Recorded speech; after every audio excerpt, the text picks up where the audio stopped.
The year is 1200.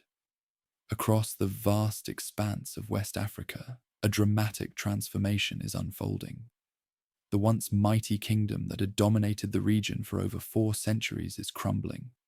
In its wake, ambitious powers are rising, commercial routes are shifting, and new forces are emerging from the shadows of history.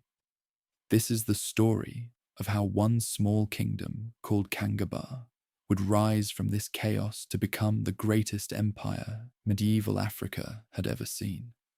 The foundation of West African strength lay in a simple yet profound economic relationship: salt and precious metal. Between the Sahara Desert to the north and the tropical forests to the south stretched the Sahel, a vast corridor of grassland that served as the natural highway for African commerce. In the scorching mines of Tagaza, deep in the Sahara, workers extracted slabs of salt that were worth their weight in treasure to the farming communities of the south. Meanwhile, in the rivers and hills of Bambouk and Bure, skilled miners extracted the yellow metal that northern merchants desperately needed. Neither could survive without the other. The Sahara produced no precious metal. The forest regions produced no salt.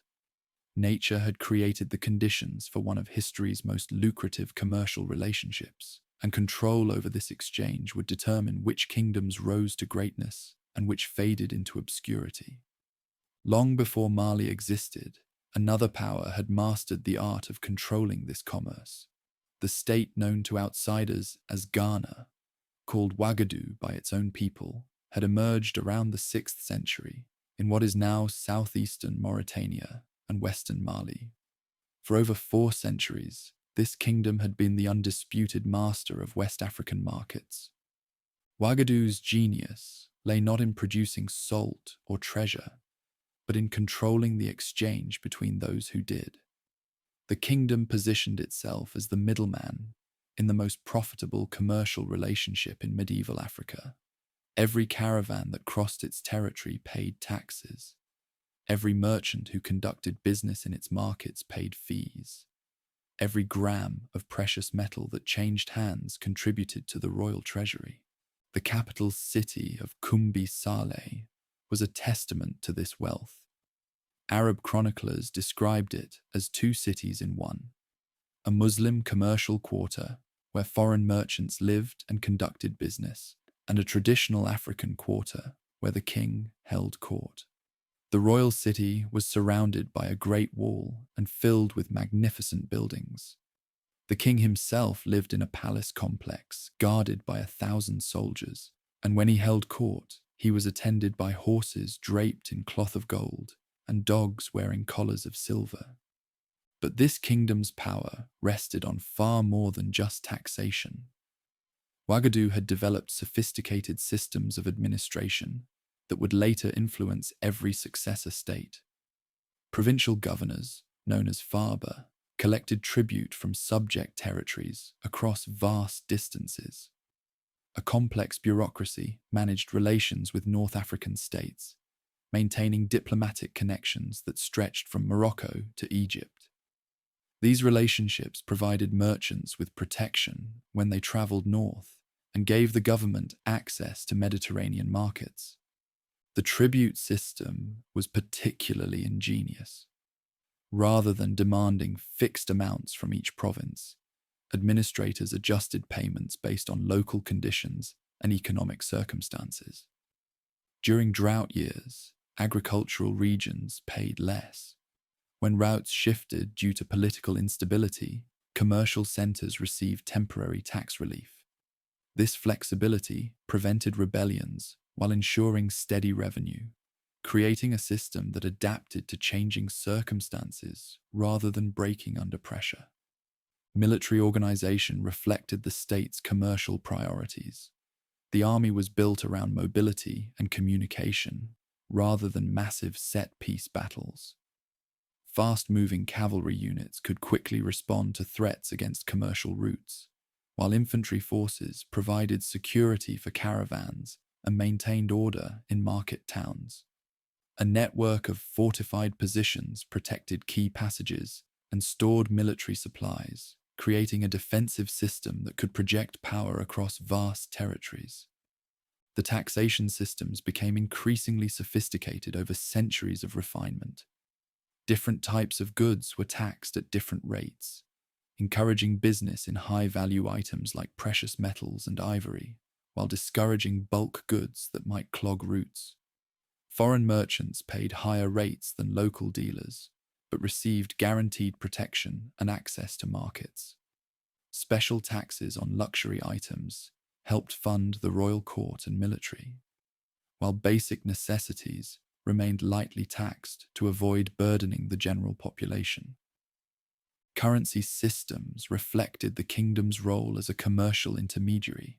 Precious metal dust was weighed using standardized measures, while salt bars served as currency for smaller transactions. Cowrie shells from the Indian Ocean, brought by Arab merchants, became a medium of exchange for everyday purchases. This monetary diversity allowed Wagadu to facilitate business between regions that used different currency systems, adding another layer of profit to commercial operations. The diplomatic network was equally impressive. Marriage alliances with neighboring kingdoms secured borders and routes while creating kinship ties that lasted for generations. Treaties with North African states protected merchants in foreign markets and established mutual defense agreements. The empire's reputation for wealth and stability attracted dealers from across the known world, creating a cosmopolitan atmosphere in major commercial centers. The government also invested heavily in infrastructure that supported long-distance commerce. Wells were dug along caravan routes to ensure reliable water supplies. Rest houses provided secure accommodation for traveling merchants. Market towns were carefully planned with separate quarters for different types of dealers, reducing conflicts and facilitating business. Road maintenance ensured that caravans could move efficiently even during the rainy season. But these sophisticated systems couldn't protect Wagadu from the challenges that emerged in the 11th century. The first threat came from an unexpected source: religious zealots from Morocco, known as the Almoravids. The Almoravid movement began among Berber tribes of the Western Sahara as a religious reform movement aimed at purifying Islamic practice, but religious fervor quickly transformed into military conquest. The Almoravids built a disciplined army and began expanding both north into Morocco and south into West Africa, claiming divine mandate for their conquests. In 1076, Almoravid forces captured Kumbi Saleh, the capital. The conquest was devastating, but not in the way most people imagine. The Almoravids didn't simply destroy the kingdom through military might. Instead, they disrupted the delicate balance of tolerance and cooperation that had made the commercial empire possible. The state had succeeded partly because it accommodated different religious and cultural traditions. The royal court maintained traditional African religious practices while welcoming Muslim merchants and scholars. Local rulers could continue traditional customs as long as they paid tribute and maintained order. This flexibility allowed Wagadu to serve as a bridge between the Islamic world of North Africa and the traditional societies of West Africa. The Almoravid conquest upset this careful balance. While not entirely destroying the political structure, the new rulers introduced religious tensions that hadn't existed before. Some local governors converted to Islam to maintain favor with the Almoravids. Others resisted, creating divisions within the territory. The unified system of regulation and taxation began to fragment as different regions responded differently to foreign rule. Environmental pressures compounded the political problems. The Sahel was experiencing one of its periodic drought cycles, and the effects were catastrophic. Rainfall declined significantly in the 11th and 12th centuries, devastating agriculture and forcing massive population movements. As crops failed and pastures dried up, conflicts erupted between farming and herding communities. Competition for water sources became fierce, while commercial routes shifted as merchants sought more stable regions. The economic surplus that had supported the complex political structure began to disappear. Tax revenues declined as business volumes dropped. Provincial governors found it increasingly difficult to collect tribute from territories struggling with environmental and political crises. Military costs increased as the kingdom faced both external threats and internal rebellions, creating a financial crisis that undermined administrative capabilities. Internal rebellions accelerated the decline. Provincial governors, facing their own local challenges, began acting independently. Some allied with the Almoravids to secure their positions.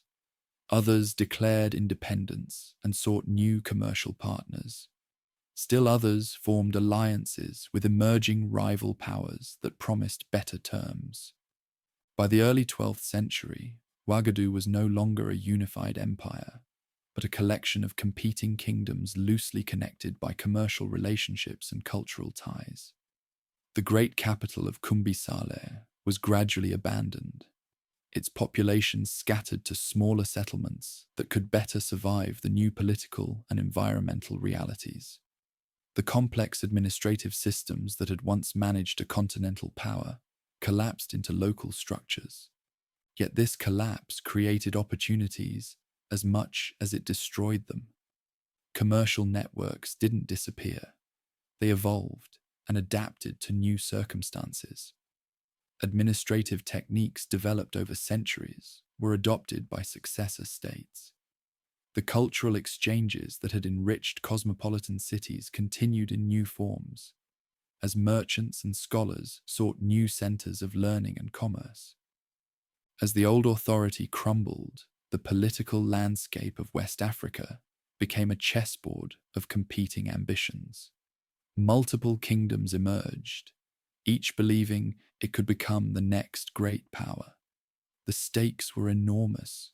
Control over the salt precious metal exchange could make a kingdom wealthy beyond imagination, while failure meant marginalization or conquest. In the West, the kingdom of Takrur had been growing in power and influence throughout the decline.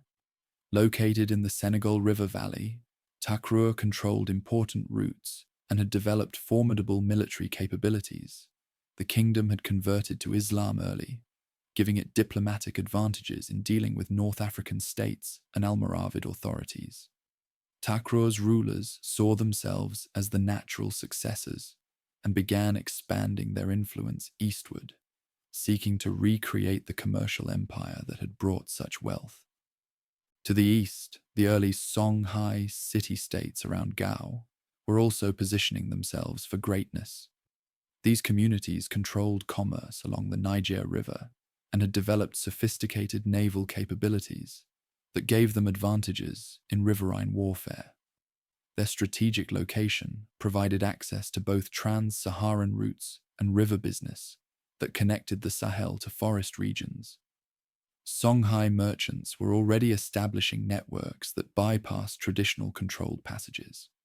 But the most immediate threat to regional stability came from an unexpected direction: the Soso kingdom under King Sumanguru.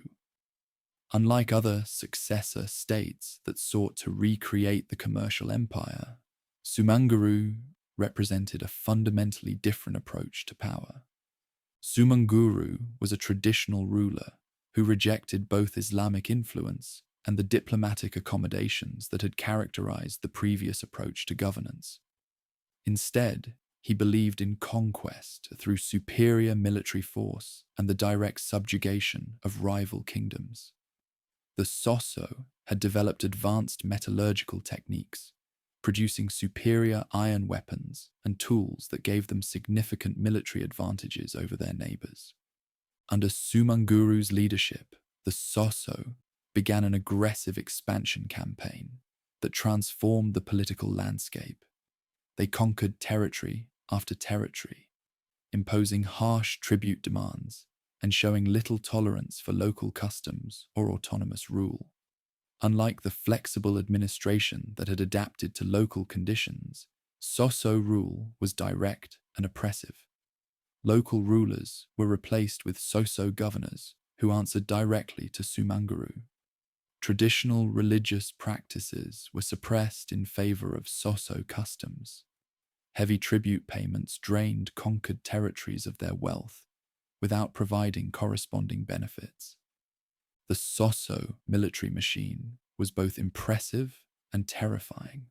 Sumanguru's army combined traditional infantry with cavalry units armed with superior iron weapons forged using advanced techniques.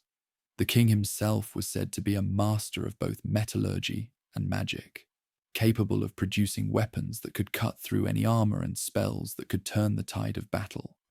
Whether or not the magical claims were true, the Sosu certainly possessed ironworking technology that gave them genuine tactical advantages.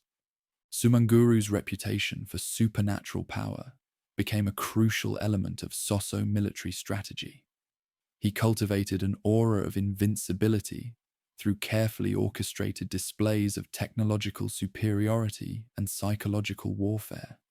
His court was filled with mysterious rituals and demonstrations designed to intimidate potential enemies.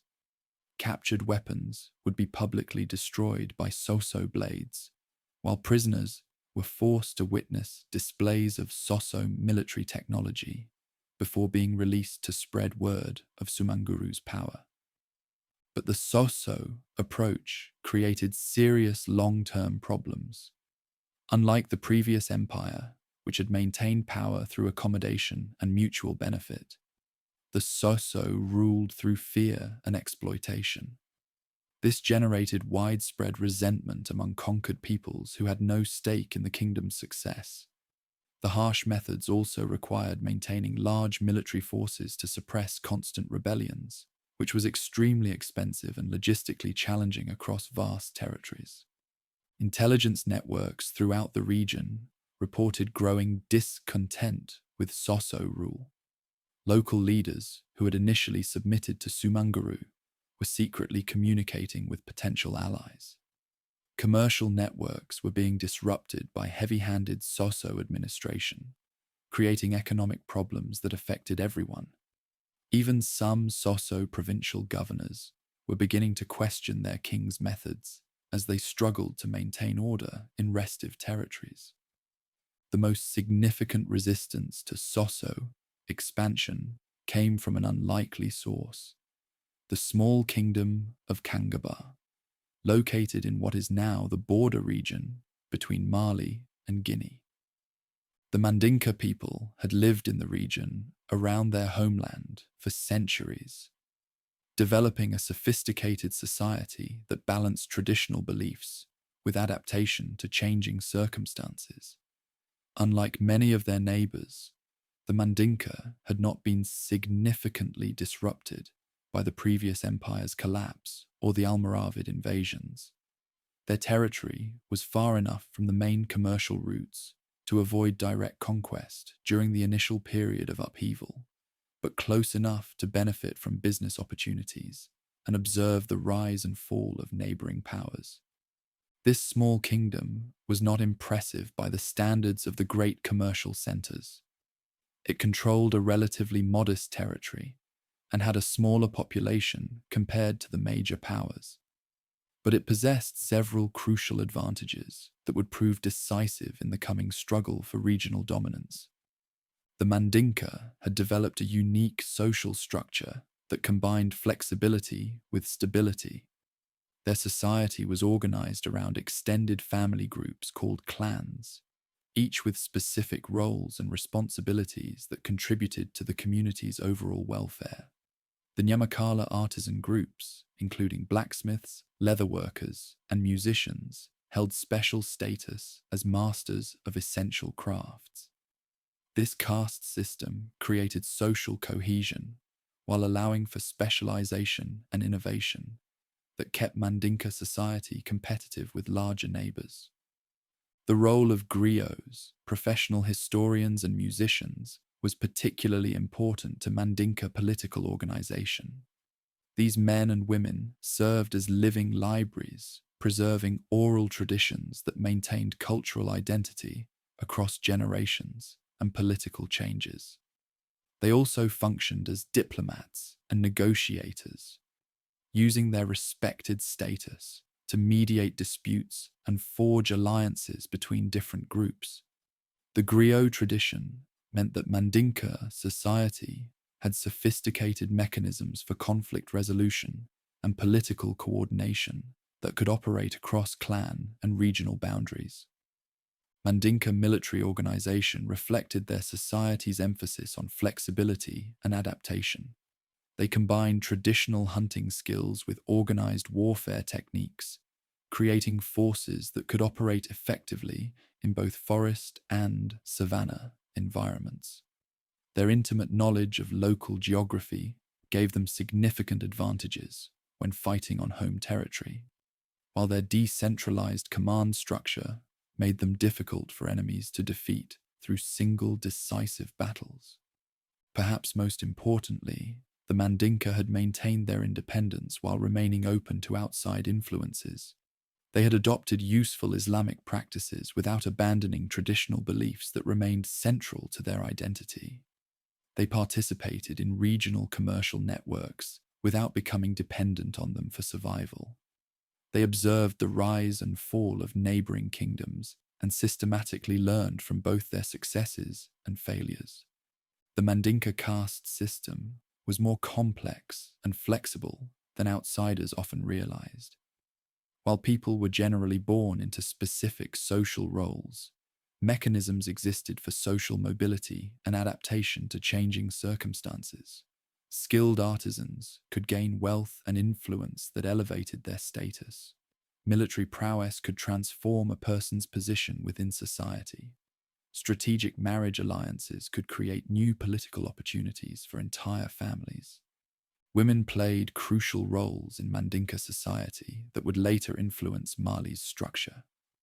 They could own property, engage in long-distance commerce, and participate in political decisions that affected their communities.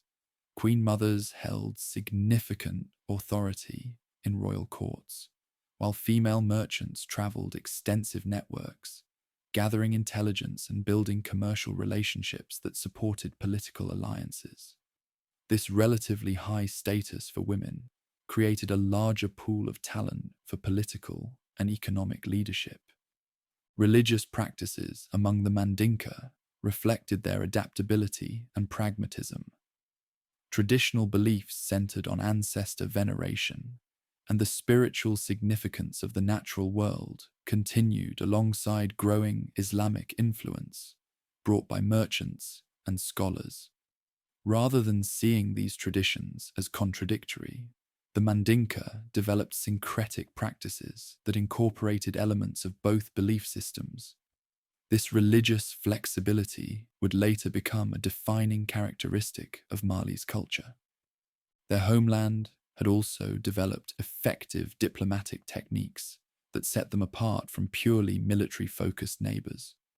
Rather than relying solely on conquest, Mandinka rulers used marriage alliances, commercial relationships, and cultural exchanges to build networks of allies and clients.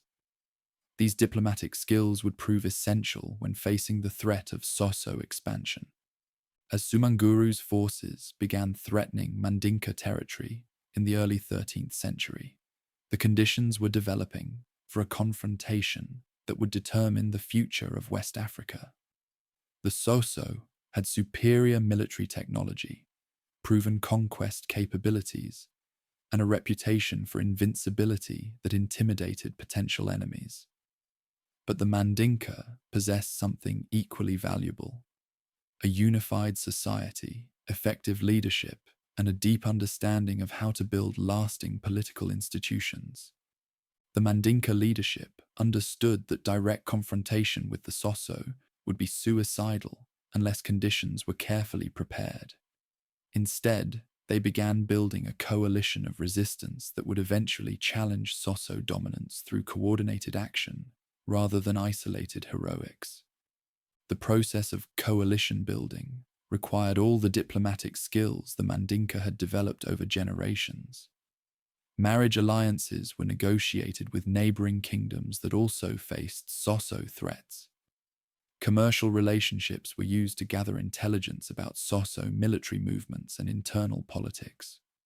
Religious networks, both traditional and Islamic, were mobilized to build support for coordinated resistance.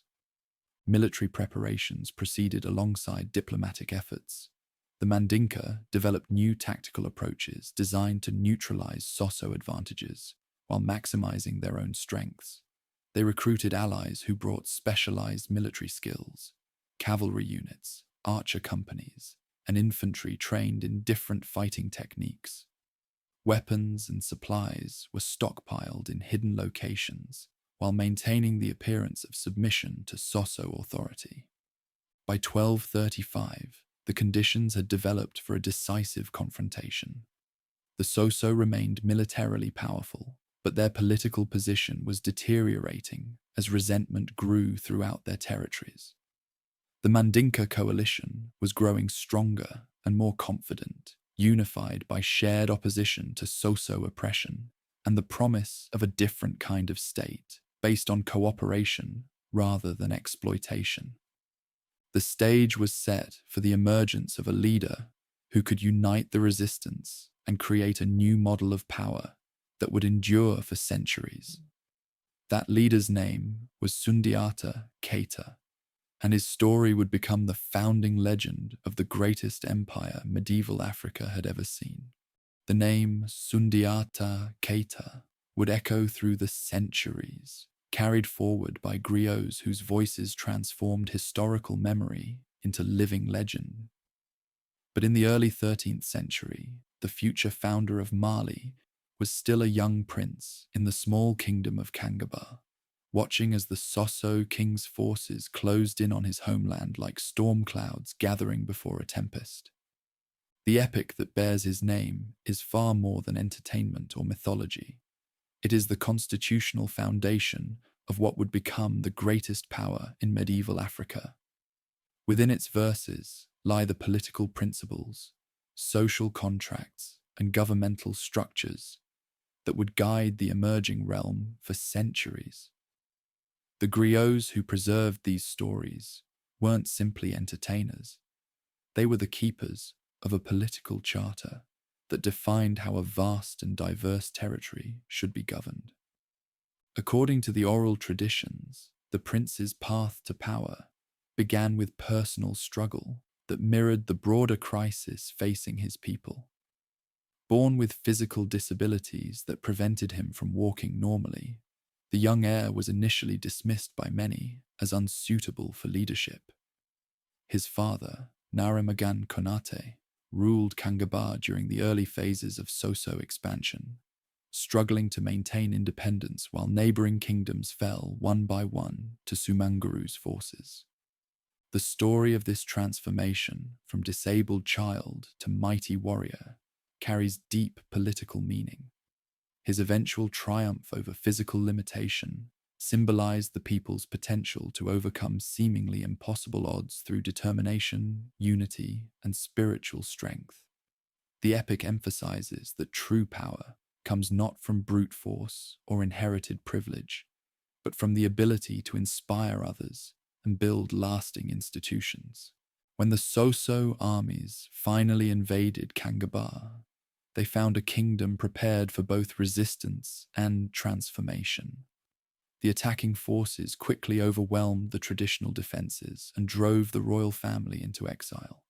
But this apparent defeat became the catalyst for something unprecedented in West African politics: the creation of an alliance that would unite diverse peoples under a new kind of leadership. During his years in exile, the future emperor accomplished what no previous leader had managed. He built alliances that transcended the traditional boundaries of clan, kingdom, and ethnicity.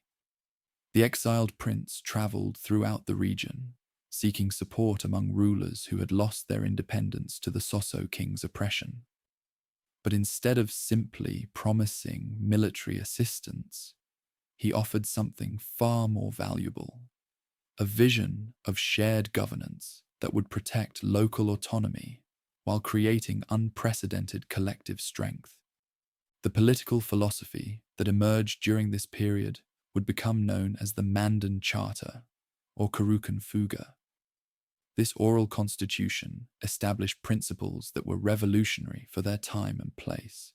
It guaranteed basic rights for all people, regardless of social status. It protected women's property rights and established their authority in domestic and economic matters. It created mechanisms for resolving conflicts between different groups without resorting to warfare. Perhaps most importantly, the Charter established environmental protections that reflected the understanding of sustainable resource management. Certain trees could not be cut without community permission. Hunting was regulated to prevent the extinction of animal populations. Water sources were protected as community resources that no individual could monopolize. The Charter also codified social relationships in ways that promoted stability while allowing for adaptation. The Nyamakala artisan castes were guaranteed special protection and autonomy in exchange for their essential services. The griot class received formal recognition as the guardians of history and law, giving them authority to mediate disputes and preserve cultural memory. Slavery was regulated rather than abolished, but the document established rights for enslaved people and mechanisms for gaining freedom. These weren't abstract principles, but practical guidelines for governing a diverse population. The Charter recognized that different communities had different traditions and allowed for local variations while establishing overarching standards that applied to everyone. This flexibility would prove crucial as the emerging realm expanded to encompass dozens of different ethnic groups, each with their own customs and beliefs. The alliance that formed around the exiled prince's leadership reflected these inclusive principles.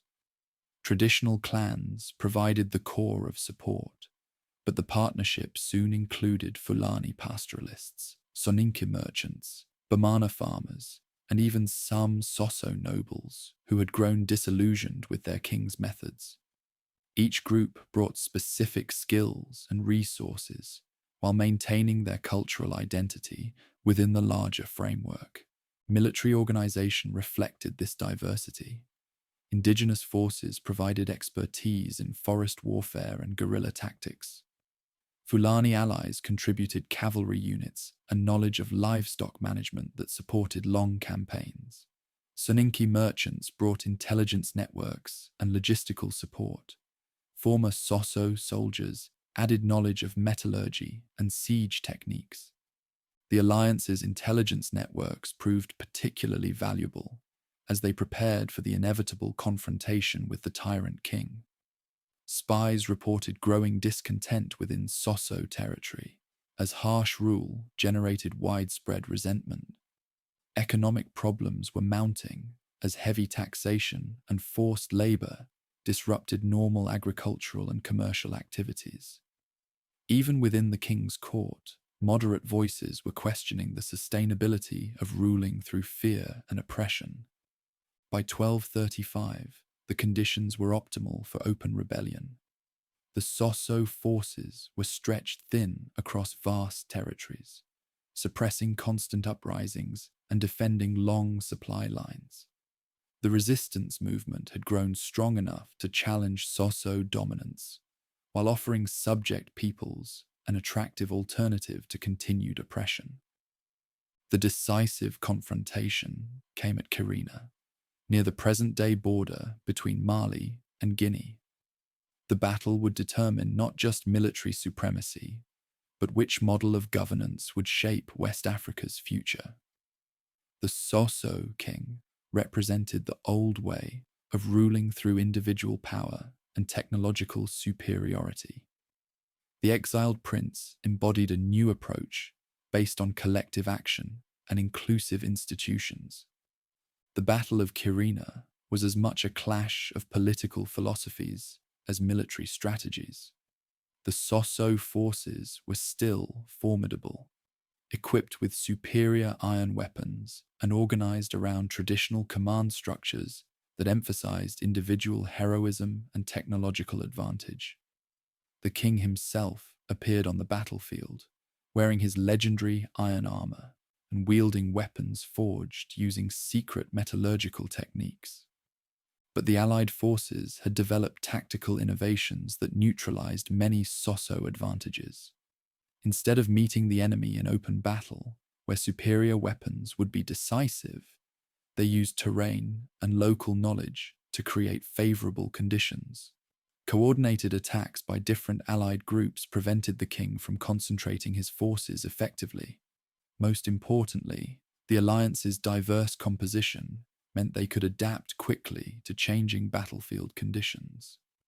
The psychological dimension of the conflict was equally important.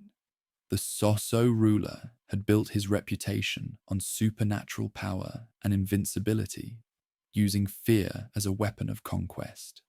But the resistance movement's inclusive approach had generated genuine enthusiasm among its supporters, creating morale advantages that offset technological disadvantages.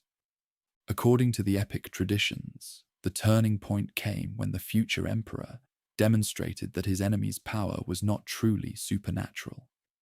Whether through superior intelligence about Soso metallurgy or genuine mystical abilities, the prince proved that his opponent's weapons and armor could be defeated through proper tactics and preparation. The victory at Kyrene was total and decisive. The Soso army was destroyed, and their king disappeared from history. Whether killed in battle, executed afterward, or fled into exile remains unknown. More importantly, the harsh Soso administrative system collapsed immediately, leaving vast territories without effective government. But the real achievement began after the military victory ended. Instead of simply replacing Soso oppression with his own domination, the victorious leader implemented the inclusive vision that had united the resistance. Local rulers who submitted to the new order were allowed to maintain authority over their traditional territories. Cultural and religious practices were protected rather than suppressed. The tribute system was designed to be sustainable rather than exploitative.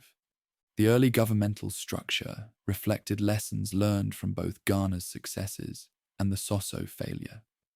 Like the old commercial realm, the new empire would control trade routes and collect taxes from merchants. But unlike previous systems, the administration would invest heavily in infrastructure and services that benefited subject populations. Roads would be maintained and protected. Markets would be regulated fairly. Disputes would be resolved through established legal procedures rather than arbitrary force. Provincial administration balanced central control with local autonomy.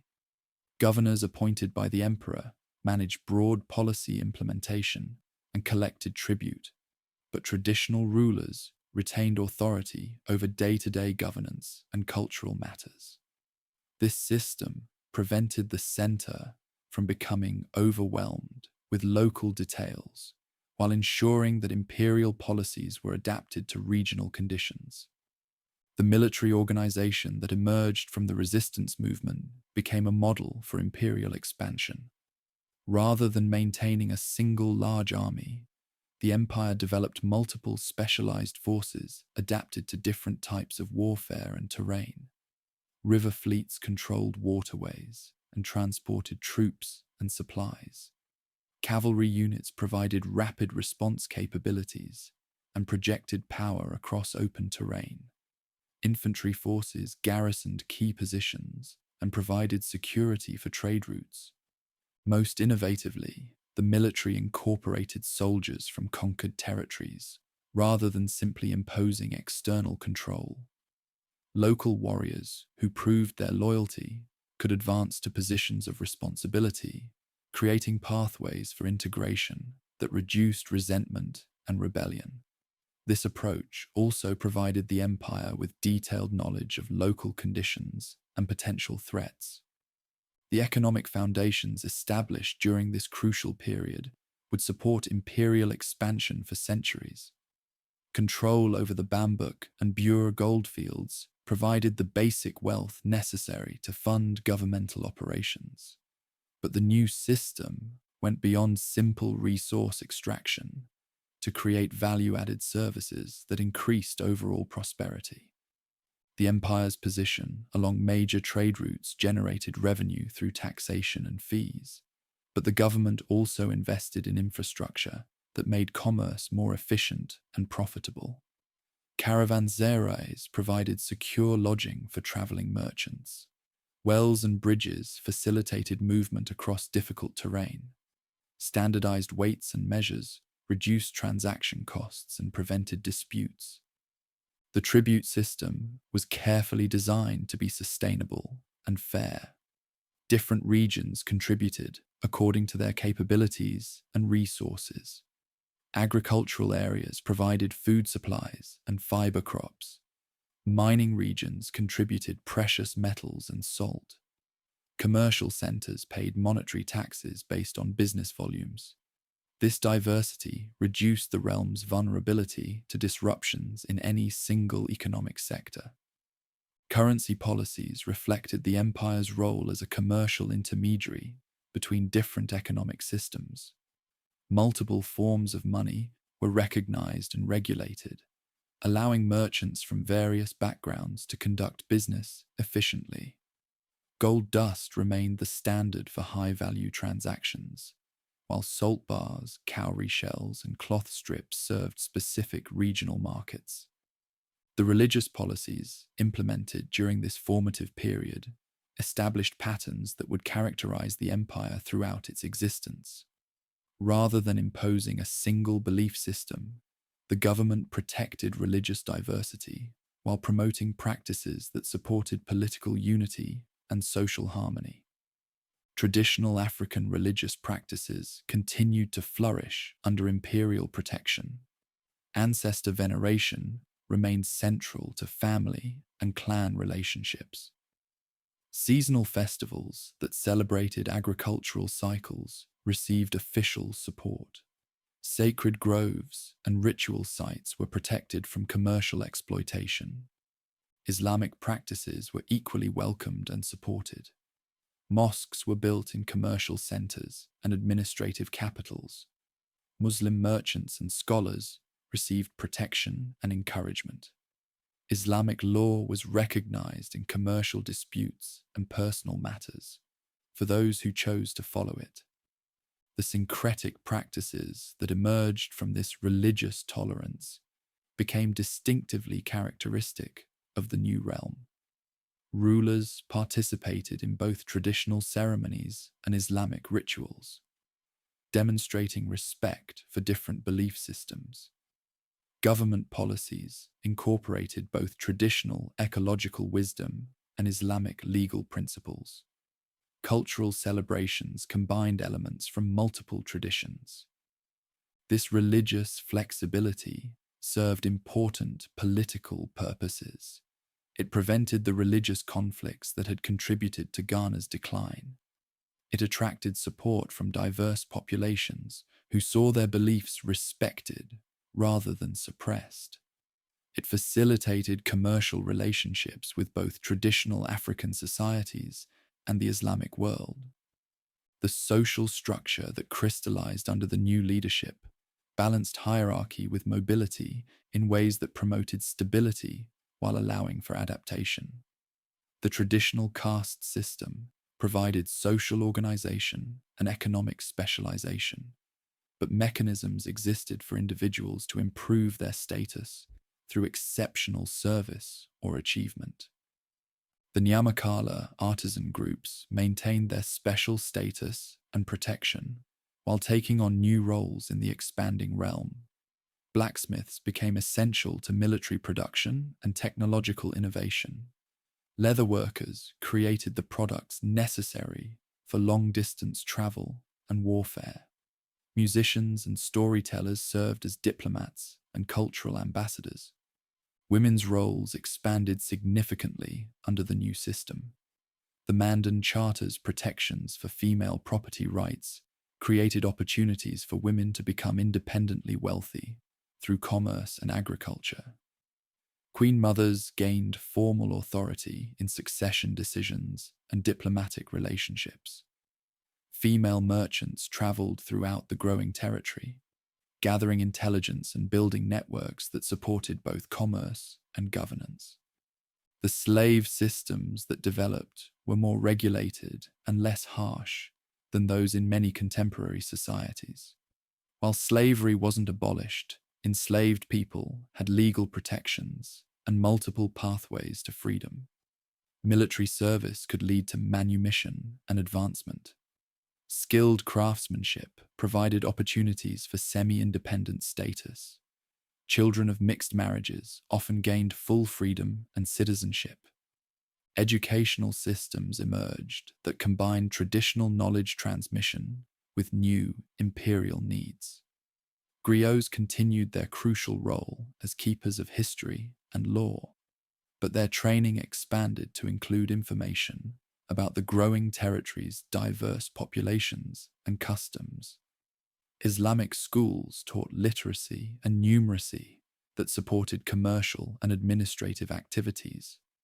Craft guilds maintained technical knowledge while adapting to new technologies and materials. The legal system that developed during this period combined traditional dispute resolution with imperial standardization. Local communities retained authority over internal matters and minor disputes. Traditional elders and griots continued to mediate conflicts using customary law and oral precedent, but major crimes and inter-community disputes were handled by imperial courts that applied consistent standards across the realm. Commercial law received particular attention as trade volumes increased dramatically. Standard contracts were developed for different types of business relationships. Dispute resolution procedures were established for conflicts between merchants from different regions or cultural backgrounds. Weights and measures were standardized and enforced to prevent fraud and misunderstandings. The diplomatic innovations of this era established the empire as a major power in regional and international affairs, rather than simply demanding submission from neighboring kingdoms. The new realm offered mutual benefit agreements that created networks of allies and trading partners.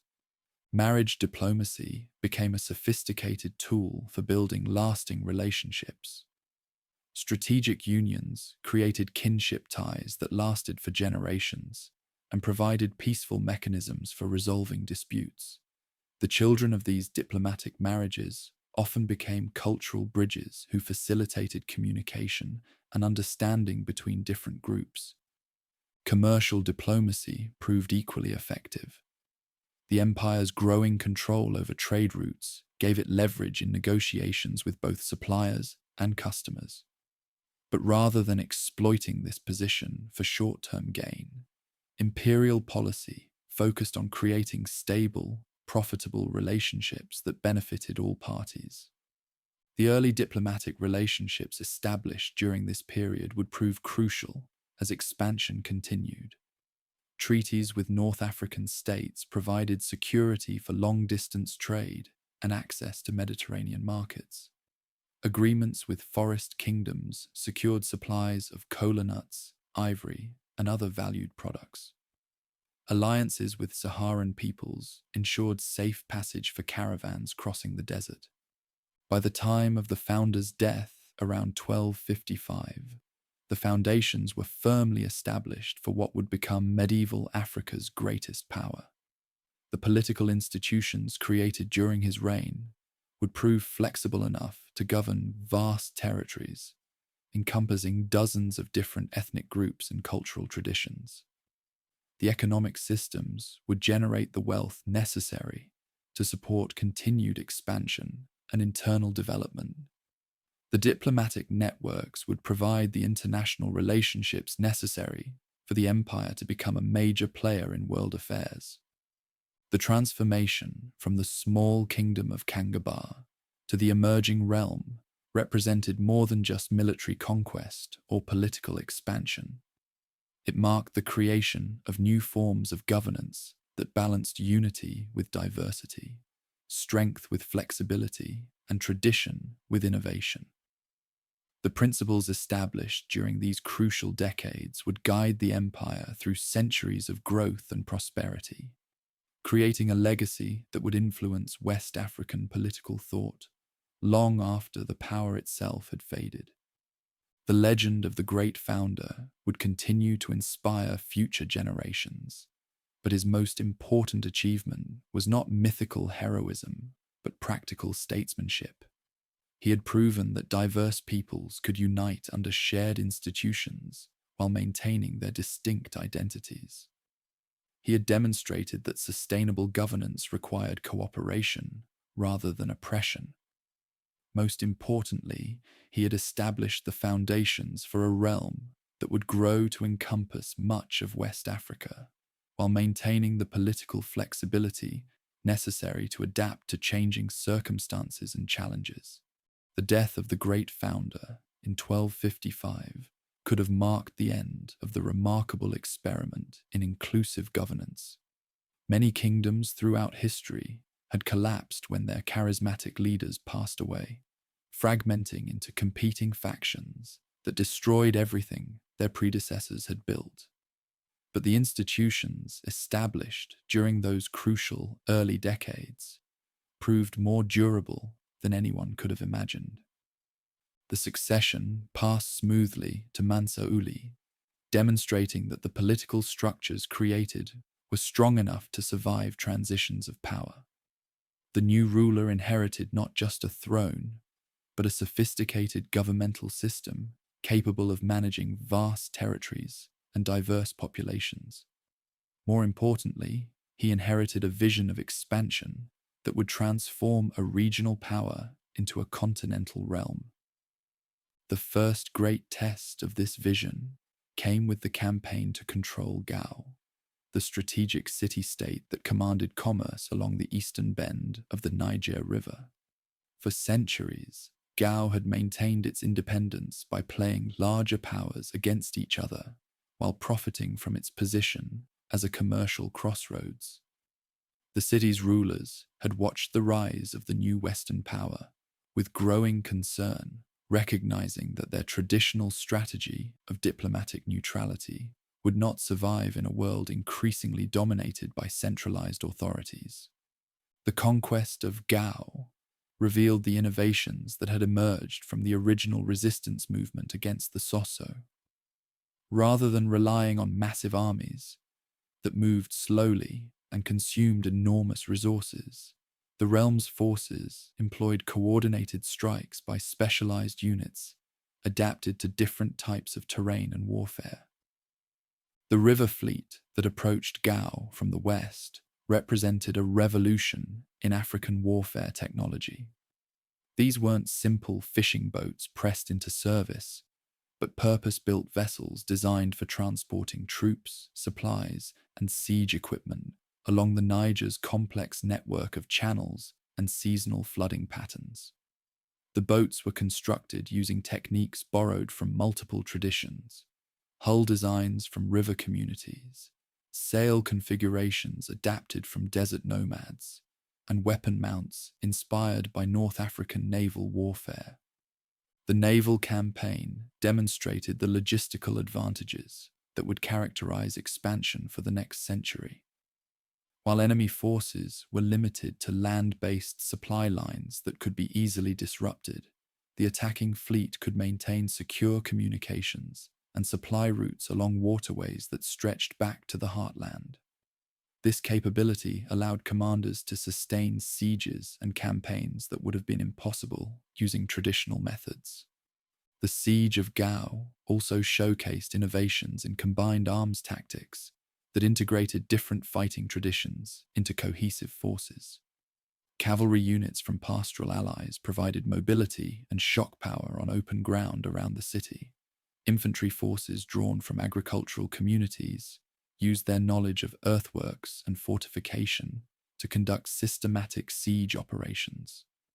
Archers from forest regions provided specialized skills in urban warfare, where traditional cavalry charges were ineffective. Perhaps most importantly, the campaign demonstrated the intelligence advantages that came from governing diverse populations. The attacking forces included soldiers and advisors who spoke the languages and understood the customs of Gao's inhabitants.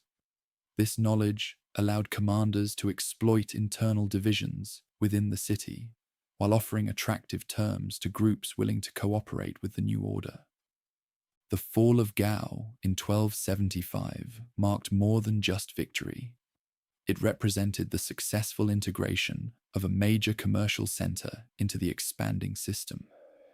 Rather than looting the city or replacing its population, government officials immediately began implementing the inclusive policies that had proven successful in other conquered territories.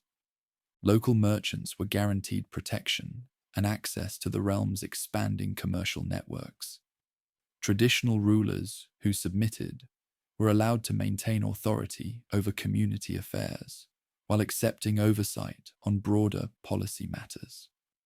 Cultural practices were protected, with both traditional shrines and the growing Islamic community receiving official support and recognition. The economic integration of Gao demonstrated the sophisticated commercial policies that were emerging as hallmarks of governance.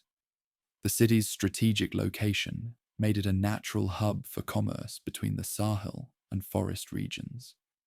But government investment transformed it into something far more significant, a central node in a continental commercial network. Engineers immediately began improving Gao's harbor facilities to accommodate the larger vessels that were becoming standard for long-distance river transport.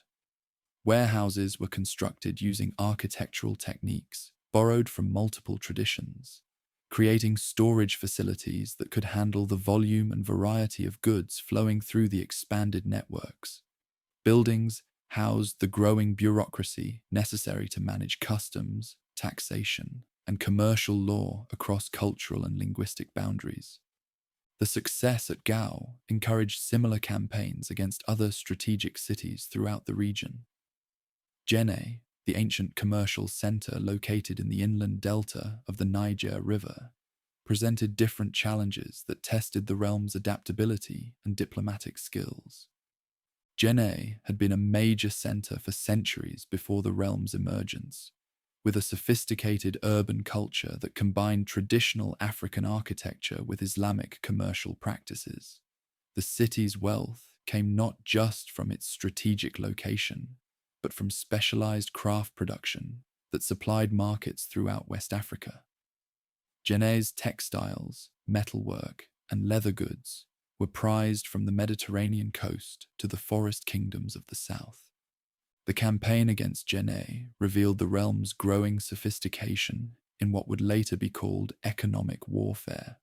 Rather than immediately resorting to siege, strategists used their control over routes to gradually isolate the city from its traditional commercial partners. Caravans were redirected to controlled markets. Credit arrangements were offered to merchants willing to relocate their operations. Alternative sources were developed for products that had traditionally come through Jenne's networks. This economic pressure campaign demonstrated understanding that sustainable conquest required more than victory. By gradually weakening Jenne's economic position while offering attractive alternatives, negotiators created conditions where surrender became preferable to continued resistance. When Jenne's rulers finally submitted in 1282, they did so as partners rather than conquered enemies. The terms of integration allowed the city to maintain its commercial autonomy while accepting protection and contributing to the broader economic system. This arrangement proved beneficial to all parties. Jenne gained access to expanded markets and security, while the realm acquired a major commercial center without the costs and disruptions of prolonged warfare. The integration of Jenne also revealed growing capabilities in cultural synthesis. The city's Islamic scholarly traditions were incorporated into the educational system, creating centers of learning that attracted students from across West Africa. Traditional craft techniques were preserved and promoted, with government support helping Djenné's artisans expand their markets throughout the territories. The architectural innovations that emerged from this cultural exchange would become characteristic of the realm's style. Traditional African building techniques were combined with Islamic architectural elements and governmental requirements to create structures that were both functional and symbolically powerful. The Great Mosque of Djenné, rebuilt during this period with official support, became a model for sacred architecture throughout the territories. As these major cities fell under control, the challenge shifted from conquest to governance. Managing diverse populations across vast distances required innovations that went far beyond traditional African political structures. The solutions that emerged would influence theory and practice throughout the medieval world. The provincial system that developed during this period balanced central control with local autonomy in ways that prevented both fragmentation and oppression. Governors appointed by the ruler were responsible for implementing broad policies, collecting tribute, and maintaining security. But these officials worked alongside traditional rulers, who retained authority over local customs, spiritual practices, and community affairs. This dual system created multiple pathways for advancement and participation in governance. Traditional elites who demonstrated loyalty and competence could advance to positions in the central government. Successful officials often married into local ruling families, creating kinship ties that strengthened political bonds. Merit-based appointments allowed talented individuals from various backgrounds to rise in service. The tribute system that emerged was far more sophisticated than simple tax collection. Different regions contributed according to their resources and capabilities, but the government also invested heavily in infrastructure and services that increased overall productivity and prosperity. Roads were built and maintained to facilitate commerce and communication. Markets were established and regulated to ensure fair practices. Legal systems were developed to resolve disputes across cultural and linguistic boundaries. Currency policies reflected the realm's role as a bridge between different economic systems.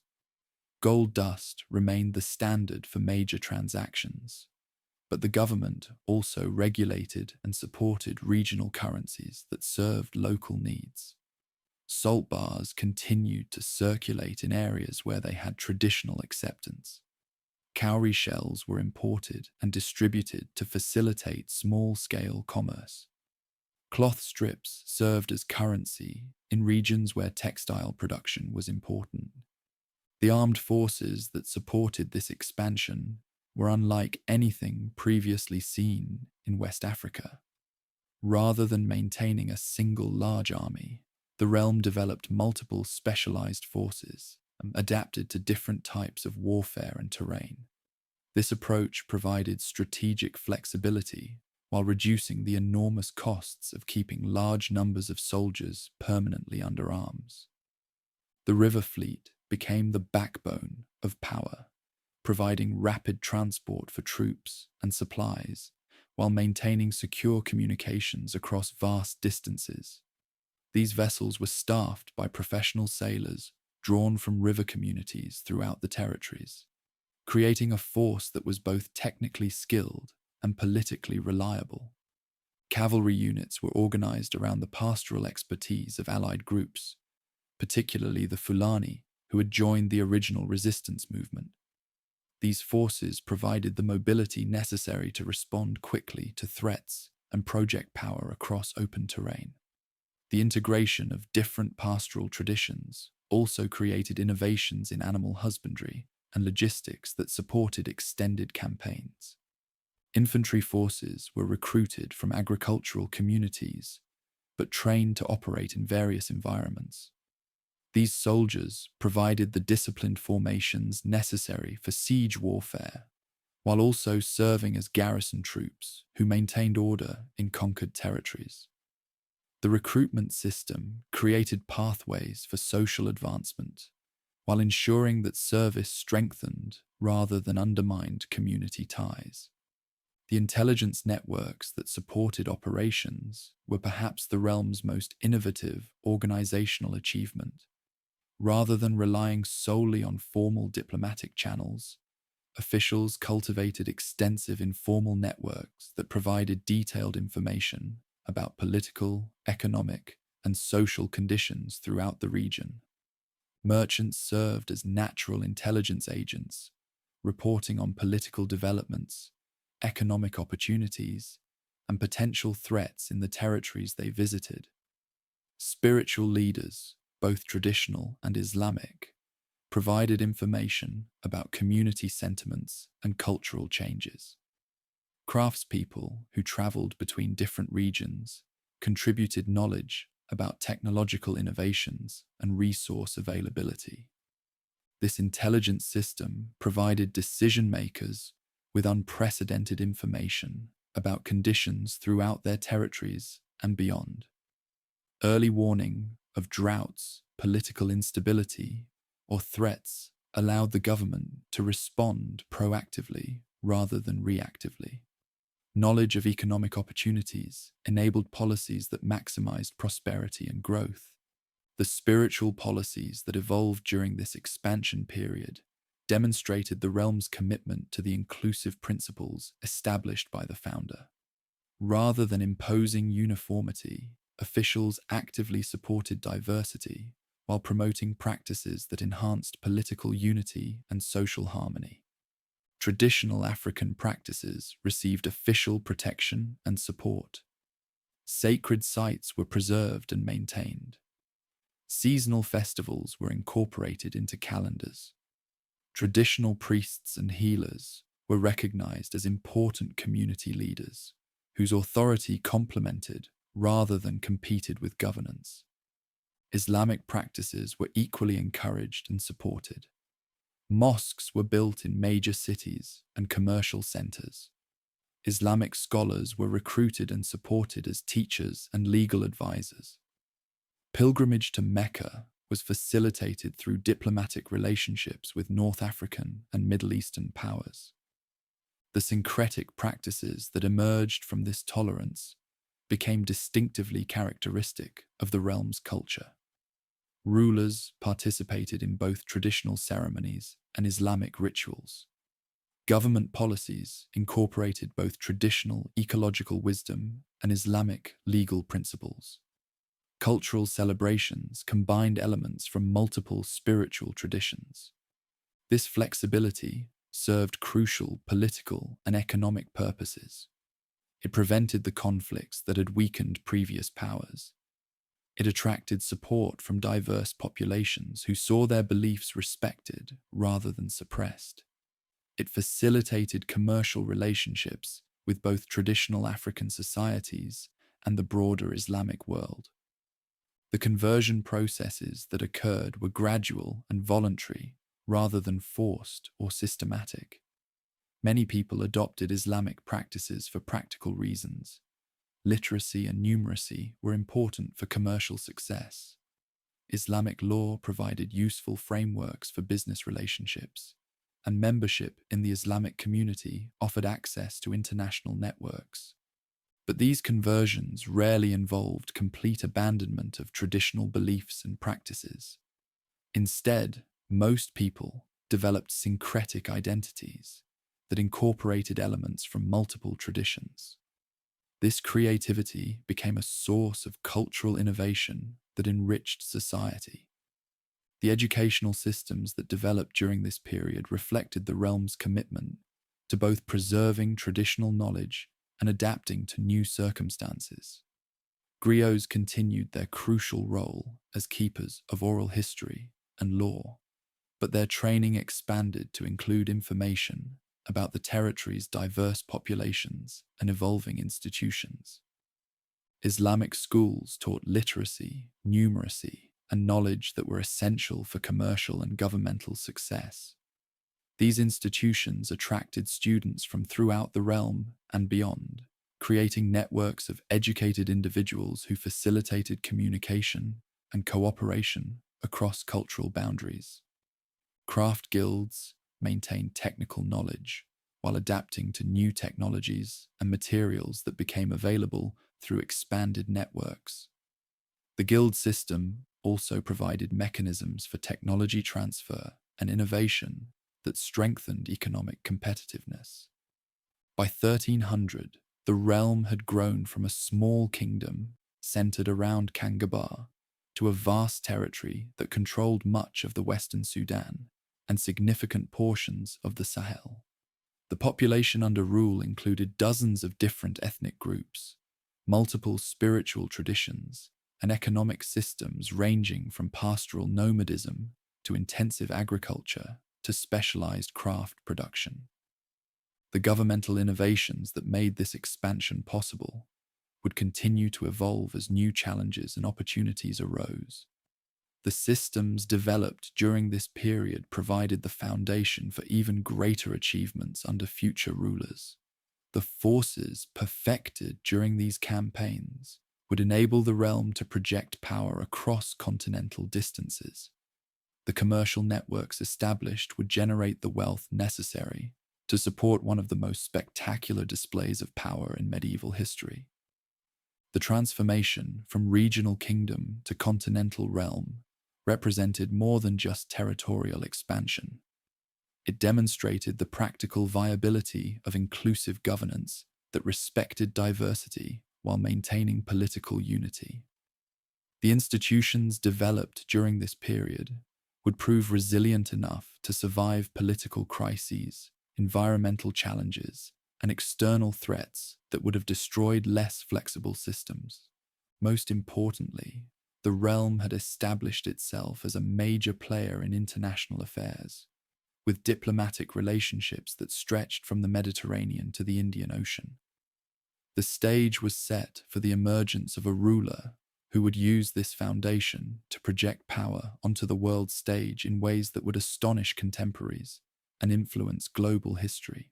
In 1312, when Mansa Musa ascended to the throne of what had become the most powerful state in West Africa, few could have predicted that his reign would transform not just his own kingdom, but the entire medieval world's understanding of African prosperity and sophistication. The man who would become known as the richest individual in human history inherited more than just political power. He commanded an economic engine that had been generations in the making. The new ruler's rise to power revealed the maturity of the succession systems established decades earlier. Unlike many medieval kingdoms, where royal transitions sparked civil wars and fragmentation, the transfer of authority proceeded smoothly through established institutional channels. This stability reflected the deep roots that the governmental structure had developed throughout the territories under central control. His background prepared the emperor exceptionally well for the challenges he would face. As a member of the royal family, he had received education in both traditional governance and Islamic scholarship. His training included exposure to the complex commercial networks that generated the realm's wealth, diplomatic protocols for managing relationships with diverse populations, and strategic thinking about projecting power across vast distances. The economic foundation that the new emperor inherited was staggering in its scope and sophistication. The goldfields of Bambouk and Bure were producing unprecedented quantities of the precious metal, while expanded mining operations had discovered new deposits throughout the territory. But this raw treasure was only part of a much larger economic system that included agricultural surpluses, manufacturing centers, and commercial networks that stretched across continents. Agricultural productivity had increased dramatically through innovations in farming techniques, irrigation systems, and crop diversification. The empire's farmers were producing not just enough food to support large urban populations, but also cash crops like cotton that supplied textile industries throughout West Africa. Livestock herds had expanded under improved management practices, providing both food supplies and trade goods. Manufacturing had evolved from local craft production to organized industries that served regional and international markets. Textile production centers were creating fabrics that competed with imports from North Africa and the Middle East. Metalworking industries were producing tools, weapons, and decorative items that demonstrated both technical skill and artistic sophistication. Leather goods, pottery, and woodwork from the empire's workshops were prized throughout the known world. The commercial networks that tied these diverse economic activities together had become marvels of organization and efficiency. Merchant associations regulated standards and practices while facilitating credit and information exchange. Transportation systems moved goods efficiently across vast distances using combinations of river transport, caravan routes, and emerging road networks. Market towns provided secure facilities for commerce while collecting taxes that supported governmental operations. Currency systems had evolved to accommodate the growing complexity and scale of economic activity. While precious metal dust remained the standard for major transactions, regional currencies served local needs and facilitated trade with neighboring societies. The government's monetary policies balanced the need for stable value with the flexibility required for conducting business across cultural and linguistic boundaries. But perhaps the most remarkable aspect of the economic system was its integration with political and social institutions. Rather than simply extracting riches for the benefit of ruling elites, the economy was structured to support broad-based prosperity that strengthened social cohesion and political stability. Infrastructure investments improved productivity and quality of life for ordinary citizens. Educational institutions created the human capital necessary for continued economic development. Legal systems protected property rights and contract enforcement while promoting fair business practices. This economic foundation provided the emperor with resources that exceeded those of most contemporary rulers. But material abundance alone does not explain the global impact of his reign. The new leader possessed vision and strategic thinking that would transform prosperity into international influence on an unprecedented scale. The decision to undertake the pilgrimage to Mecca represented far more than personal devotion or religious obligation. The journey that began in 1324 was carefully planned as a demonstration of power that would announce the realm's arrival as a major player in international affairs. Every aspect of the expedition was designed to showcase not just wealth, but also the sophisticated organizational capabilities that made such an undertaking possible. The planning phase alone required years of preparation and coordination across multiple governmental departments. Diplomatic negotiations were conducted with rulers along the proposed route to ensure safe passage and appropriate reception. Logistical arrangements were made for supplying and transporting what would become one of the largest organized expeditions in medieval history. Intelligence networks gathered detailed information about political conditions, commercial opportunities, and cultural expectations in the territories to be traversed. The scale of the expedition that finally departed exceeded anything previously attempted by an African ruler. Contemporary accounts describe a caravan that included 60,000 people, suggesting a level of organization and resource mobilization that rivaled the capabilities of the most powerful medieval states.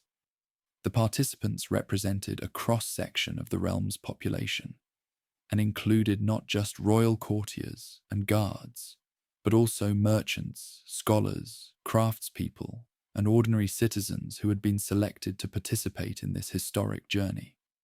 The economic impact of the expedition was carefully calculated to achieve maximum political effect. The 500 servants who carried staffs topped with precious metal represented a display of wealth that would be immediately comprehensible to observers throughout the journey.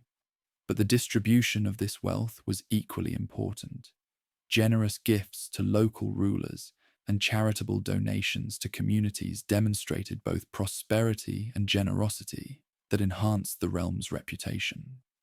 The expedition's route through North Africa was chosen for strategic as well as practical reasons. By traveling through major commercial and political centers, the caravan would encounter the maximum number of influential observers who could spread word of the realm's power and sophistication. The route also provided opportunities for diplomatic engagement and commercial relationship building that would have lasting benefits. When the expedition reached Cairo in 1324, the impact was immediate and overwhelming. The Mamluk Sultanate, which controlled Egypt and Syria, was one of the most powerful and sophisticated states in the medieval world.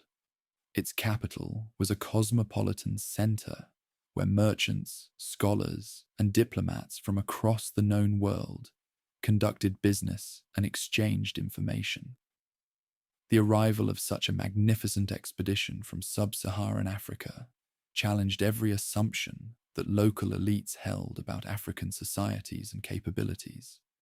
The economic disruption caused by the expedition's generosity became legendary.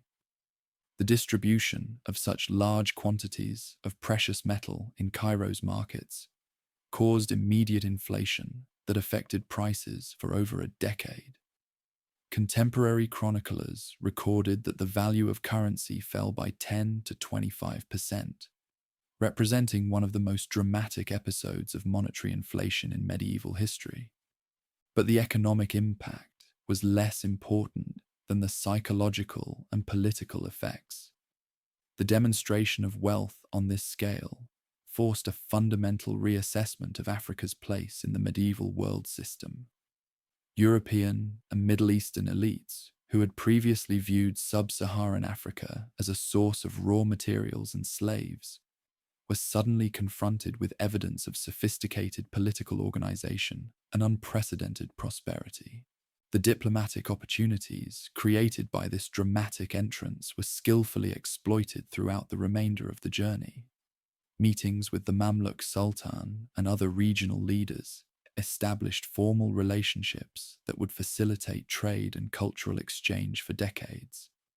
Treaties were negotiated that provided security for merchants and pilgrims traveling between West Africa and the Middle East. Commercial agreements were established that gave the realm's traders preferential access to Egyptian and Syrian markets. The cultural exchange that occurred during the expedition's time in Cairo was equally significant. Scholars from the realm engaged with their counterparts in one of the medieval world's most important centers of learning. Technical knowledge was shared about everything, from architecture and engineering to medicine and astronomy. Literary and artistic traditions were compared and cross-fertilized, creating new forms of cultural expression that would influence both societies. The religious dimensions of the journey were no less important than its political and economic aspects. The pilgrimage demonstrated the ruler's commitment to Islamic principles, while also showcasing the sophisticated religious culture that had developed within his territories. The expedition included prominent Islamic scholars whose learning impressed their Middle Eastern counterparts and helped establish the realm as a significant center of Islamic civilization. When the expedition finally reached Mecca, the impact was felt throughout the Islamic world. The presence of such a magnificent entourage from West Africa demonstrated the global reach of Islamic civilization, while also highlighting the prosperity and sophistication of African Muslim societies. The charitable donations made during the pilgrimage established the ruler's reputation for generosity and piety that would influence Islamic opinion for generations. The return journey provided additional opportunities for diplomatic and commercial relationship building. Stops in various cities allowed for continued negotiations and cultural exchange. The expeditions demonstrated wealth and organization, opened doors that had previously been closed to African traders and diplomats. Commercial networks were established that would channel increasing volumes of trade between West Africa and the broader Islamic world. But perhaps the most significant impact of the pilgrimage was its effect on European perceptions of Africa. Word of the expedition's magnificence spread throughout the Mediterranean world and beyond, challenging long-held assumptions about African societies and capabilities. The famous Catalan Atlas of 1375, which depicted the ruler holding a large nugget of precious metal, symbolized a fundamental shift in how Europeans understood Africa's place in the global economy. The architectural and cultural boom that followed the ruler's return demonstrated how international exposure could catalyze domestic development. The wealth and knowledge gained during the journey were invested in ambitious construction projects that transformed the realm's major cities. New architectural styles emerged that combined local traditions with techniques and aesthetic influences absorbed during the pilgrimage. The most famous of these projects was the expansion and rebuilding of the Sankora University complex in Timbuktu. The new construction incorporated architectural elements from multiple traditions, while creating facilities that could accommodate the growing numbers of students and scholars attracted to the city. The university became one of the medieval world's most important centers of learning, with a library that reportedly contained hundreds of thousands of manuscripts covering subjects from Islamic law and theology to mathematics, astronomy, and medicine. Similar construction projects transformed other major cities throughout the territories. Mosques were built or renovated using architectural techniques learned during the pilgrimage, creating distinctive styles that became characteristic of the realm's Islamic architecture. Palace complexes were expanded to accommodate the growing complexity of governmental operations and international diplomatic activity. Commercial facilities were improved to handle the increasing volumes of trade generated by enhanced international relationships. The cultural renaissance that accompanied these physical improvements was equally impressive. The scholars recruited during the pilgrimage established schools and research centers that attracted students from across the Islamic world. Literary production flourished as court poets and chroniclers created works that celebrated the realm's achievements while also preserving its history and traditions. Artistic production expanded to include new forms and techniques influenced by exposure to international artistic traditions. Educational reforms implemented during this period created systems that balanced local needs with international standards. Traditional forms of knowledge transmission were preserved and strengthened, while new curriculum was developed that prepared students for participation in international commercial and scholarly networks. Language instruction expanded to include Arabic literacy that was essential for advanced Islamic scholarship and international communication. Legal system reforms reflected the integration of local customary law with Islamic legal principles and international commercial practices. Courts were established that could handle complex commercial disputes involving parties from different cultural backgrounds. Legal codes were developed that provided consistent standards while maintaining flexibility for local conditions and customs. The economic policies implemented during this period leveraged the enhanced international relationships to maximize prosperity and growth. Trade agreements negotiated during the pilgrimage were implemented through commercial policies that facilitated international commerce while protecting local interests. Infrastructure investments supported the expansion of economic activity, while also demonstrating the government's commitment to broad-based prosperity.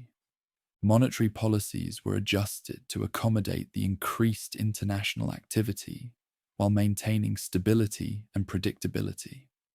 The distribution of wealth from the pilgrimage was managed to avoid the kind of inflation that had affected Cairo, while still providing economic stimulus that supported growth and development. Currency regulations were updated to facilitate international transactions while protecting the integrity of local monetary systems. The diplomatic initiatives that followed the pilgrimage established the realm as a major player in international affairs. Formal relationships were maintained with powers throughout North Africa and the Middle East through regular diplomatic exchanges and commercial agreements. Marriage alliances were negotiated that created kinship ties with prominent families in other societies. Cultural exchange programs were established that facilitated ongoing learning and relationship building. Intelligence networks were expanded to gather information about political and economic developments throughout the region and beyond. This information supported strategic decision-making about everything from trade policies to diplomatic initiatives. The enhanced understanding of international conditions also enabled proactive responses to opportunities and challenges that affected the realm's interests. By the end of his reign, in 1337, Musa had transformed his inheritance from a regional power into a global force that commanded respect and attention throughout the known world. The wealth and sophisticated organization that he had demonstrated during the pilgrimage had established new standards for African achievement and capability. The cultural and educational institutions that he had founded continued to attract international attention and participation long after his death. But perhaps his most important achievement was the demonstration that African societies could compete successfully in the international arena while maintaining their distinctive cultural identities and political institutions. The synthesis of local traditions with international influences that characterized his reign became a model for cultural development that influenced African societies for centuries. The legacy of this remarkable ruler extended far beyond his own lifetime and territory. The international relationships that he had established provided the foundation for continued cultural and commercial exchange. The institutions that he had created or strengthened continued to serve as centers of learning and cultural production. The reputation for wealth and sophistication that he had established enhanced the standing of African societies throughout the medieval world. Most importantly, his reign had demonstrated the potential for African political organization and economic development on a scale that had previously been unimaginable. The transformation of a regional kingdom into a global power provided a model and inspiration for African achievement that would influence political and cultural development throughout the continent. The decades following the Great Pilgrimage witnessed an unprecedented flowering of urban civilization across the empire. The international attention generated by that spectacular journey had established the kingdom as a major power. But the true measure of its greatness lay in the sophisticated cities that emerged as centers of learning, commerce, and cultural innovation. These urban centers would become legendary throughout the medieval world, attracting scholars, merchants, and travelers from across Africa, the Middle East, and eventually Europe. Timbuktu transformed from a modest trading post into one of the most cosmopolitan cities in the medieval world. Located at the strategic bend of the Niger River, where the waterway curves closest to the Sahara, the city occupied an ideal position for facilitating commerce between desert and river trade networks. But geography alone cannot explain its remarkable development. Deliberate investment in infrastructure, education, and cultural institutions created an urban environment that rivaled the great cities of Cairo, Damascus, and Baghdad. The physical expansion of the city reflected careful urban planning that accommodated rapid population growth while maintaining livability and security. New residential quarters were laid out with attention to water supply, waste management, and fire prevention. Commercial districts were organized to facilitate different types of business while minimizing conflicts between competing interests. Religious and educational facilities were strategically placed to serve diverse populations while creating focal points for community identity. The Great Mosque that dominated the city's skyline represented architectural innovation that combined local building traditions with techniques learned through international contact.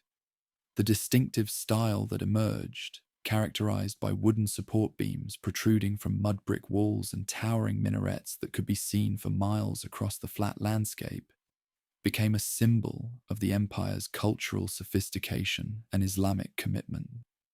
But the mosque was more than just a place of worship. It anchored an educational complex that became known throughout the Islamic world as Sankora University. The institution grew organically from informal study circles into a structured center of learning that attracted students and scholars from across Africa and the Middle East.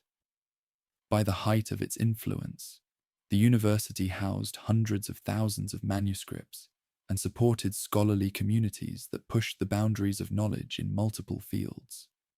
The library collections at Sankora represented one of the most remarkable intellectual achievements of the medieval world. Manuscripts were acquired through purchase, copying, and scholarly exchange networks that connected the city to centers of learning throughout the Islamic world. The collections included not just religious texts, but also works on mathematics, astronomy, medicine, law, philosophy, and literature. Local scholars contributed original works that added to this intellectual treasure, creating new knowledge while preserving and transmitting existing wisdom. The scholarly community that developed around these collections was remarkably diverse and dynamic. Students came from local communities throughout the empire, but also from distant regions, including North Africa, the Middle East, and eventually Sub-Saharan Africa, beyond the empire's borders. This international character created an intellectual environment that fostered innovation through the cross-fertilization of different scholarly traditions and cultural perspectives. Faculty members included both local scholars trained in the city's educational institutions and visiting intellectuals who brought expertise from other centers of learning. The informal structure of the university allowed for flexible arrangements where prominent scholars could establish their own schools and curricula while participating in the broader intellectual community. This diversity of approaches and perspectives created a vibrant academic environment that encouraged original thinking and scholarly debate. The curriculum that evolved at Sankora reflected both Islamic educational traditions and local innovations adapted to African conditions and interests. Religious studies formed the core of the educational program, but students also studied grammar, rhetoric, logic, mathematics, astronomy, and medicine. Advanced students could pursue specialized training in law, theology, or other fields that prepared them for careers in government, commerce, or religious leadership. The teaching methods employed combined lecture-based instruction with small group discussions and individual mentoring relationships between faculty and students. The emphasis on memorization that characterized Islamic education was balanced with analytical approaches that encouraged critical thinking and original research. Students were expected to master existing knowledge while also contributing new insights and interpretations.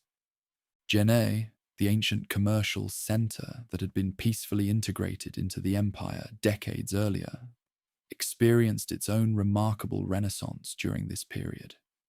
The city's strategic location in the inland delta of the Niger River made it a natural hub for trade between different ecological zones, but deliberate investment in infrastructure and institutions transformed it into much more than just a commercial center. The architectural achievements in Djenné represented another distinctive synthesis of local traditions with international influences. The Great Mosque, rebuilt during this period, became a masterpiece of Sudano-Sahelian architecture, featuring the characteristic mud brick construction techniques that had been refined over centuries of local innovation. The building's massive walls, supported by an intricate framework of wooden beams, could withstand both the intense heat of the dry season and the torrential rains of the wet season. The mosque's distinctive appearance, with its towering spires and protruding wooden supports that created dramatic patterns of light and shadow, became an iconic symbol of West African Islamic architecture. But the building was also functionally sophisticated, with interior spaces designed for large congregations, while maintaining acoustic properties that allowed speakers to be heard throughout the structure. The commercial infrastructure that developed in Djenné reflected centuries of experience in facilitating trade between different cultural and economic systems. Markets were organized by product type and origin, with separate areas for local agricultural products, regional craft goods, and international luxury items. Standardized weights and measures reduced transaction costs and prevented disputes, while commercial law courts provided mechanisms for resolving conflicts that inevitably arose in complex business relationships. The city's textile industry became particularly renowned throughout West Africa and beyond. Local cotton production was supplemented with imported materials to create fabrics that combined traditional patterns with techniques learned through international contact. The distinctive indigo-dyed cloth produced in Djenné workshops became a prestige item throughout the region, while exported textiles carried the city's reputation to distant markets. Niani, the political capital located in the empire's heartland, developed differently from the commercial centers, but was no less impressive in its achievements. As the seat of government, the city housed the administrative apparatus that managed one of the world's largest political entities. The palace complex alone covered several square miles and included not just residential quarters for the royal family, but also offices for the bureaucracy, audience halls for conducting official business, and ceremonial spaces for state occasions. The political architecture of Niani reflected the empire's commitment to inclusive governance while also projecting imperial power and authority. The great audience hall where the emperor held court was designed to accommodate representatives from throughout the territories, with seating arrangements that honored different cultural traditions while maintaining imperial protocol. Separate reception areas allowed for private meetings with governors, foreign diplomats, and other officials who required confidential consultations. The administrative quarter of the city housed the growing bureaucracy that managed imperial affairs. Government offices were organized by function, with separate departments handling taxation, military affairs, diplomatic relations, legal matters, and commercial regulation. The physical layout of these facilities reflected the empire's administrative sophistication, with efficient workflows that could process the enormous volume of paperwork required to govern such a vast territory. The Royal Library at Niani complemented the scholarly collections at Sankore, but focused more specifically on governmental and administrative documents. Chronicles of imperial history, legal precedents, diplomatic correspondence, and administrative records were carefully preserved and organized for reference by government officials. This institutional memory provided continuity across changes in leadership, while also supporting effective decision-making based on historical experience.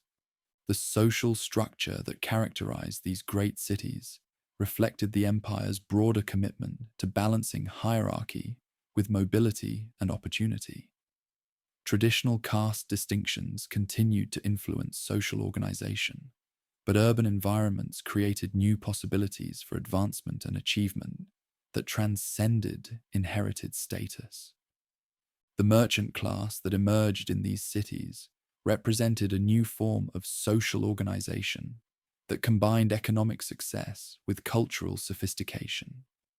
Successful traders accumulated not just material resources, but also social capital through their networks of business relationships. Cultural knowledge gained through travel and political influence derived from their economic importance. Many merchants invested their profits in education, religious institutions, and cultural patronage that enhanced their social status while contributing to community development. Artisan communities continued to play crucial roles in urban society, but their activities expanded far beyond traditional craft production. Metal workers, textile producers, leather workers, and other craftspeople developed new techniques and products that served both local needs and international markets. The guild systems that organized these activities provided not just economic coordination, but also social welfare and political representation for their members. The scholarly class that developed around the educational institutions represented another form of social mobility and achievement. Students from various backgrounds could advance through educational achievement to positions of influence and authority. Successful scholars often became advisors to political leaders, judges in legal proceedings, or teachers who shaped the next generation of educated citizens.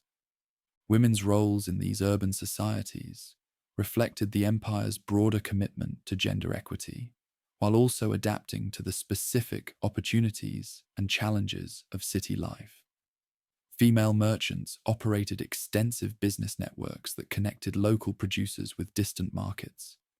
Women scholars contributed to intellectual life through their own research and teaching, while also supporting the educational institutions through patronage and administration. The religious life of these cities embodied the empire's distinctive approach to spiritual diversity and tolerance.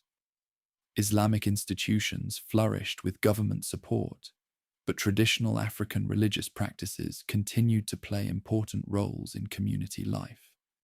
The synthesis that emerged created new forms of religious expression that drew from multiple traditions while maintaining theological coherence and social relevance.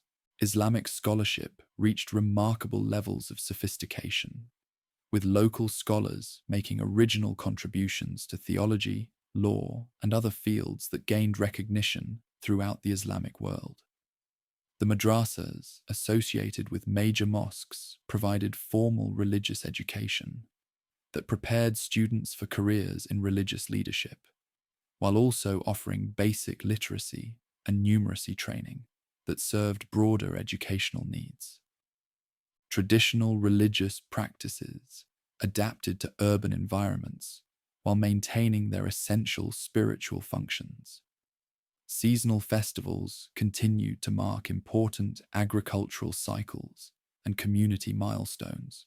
Ancestor veneration remained central to family and clan identity.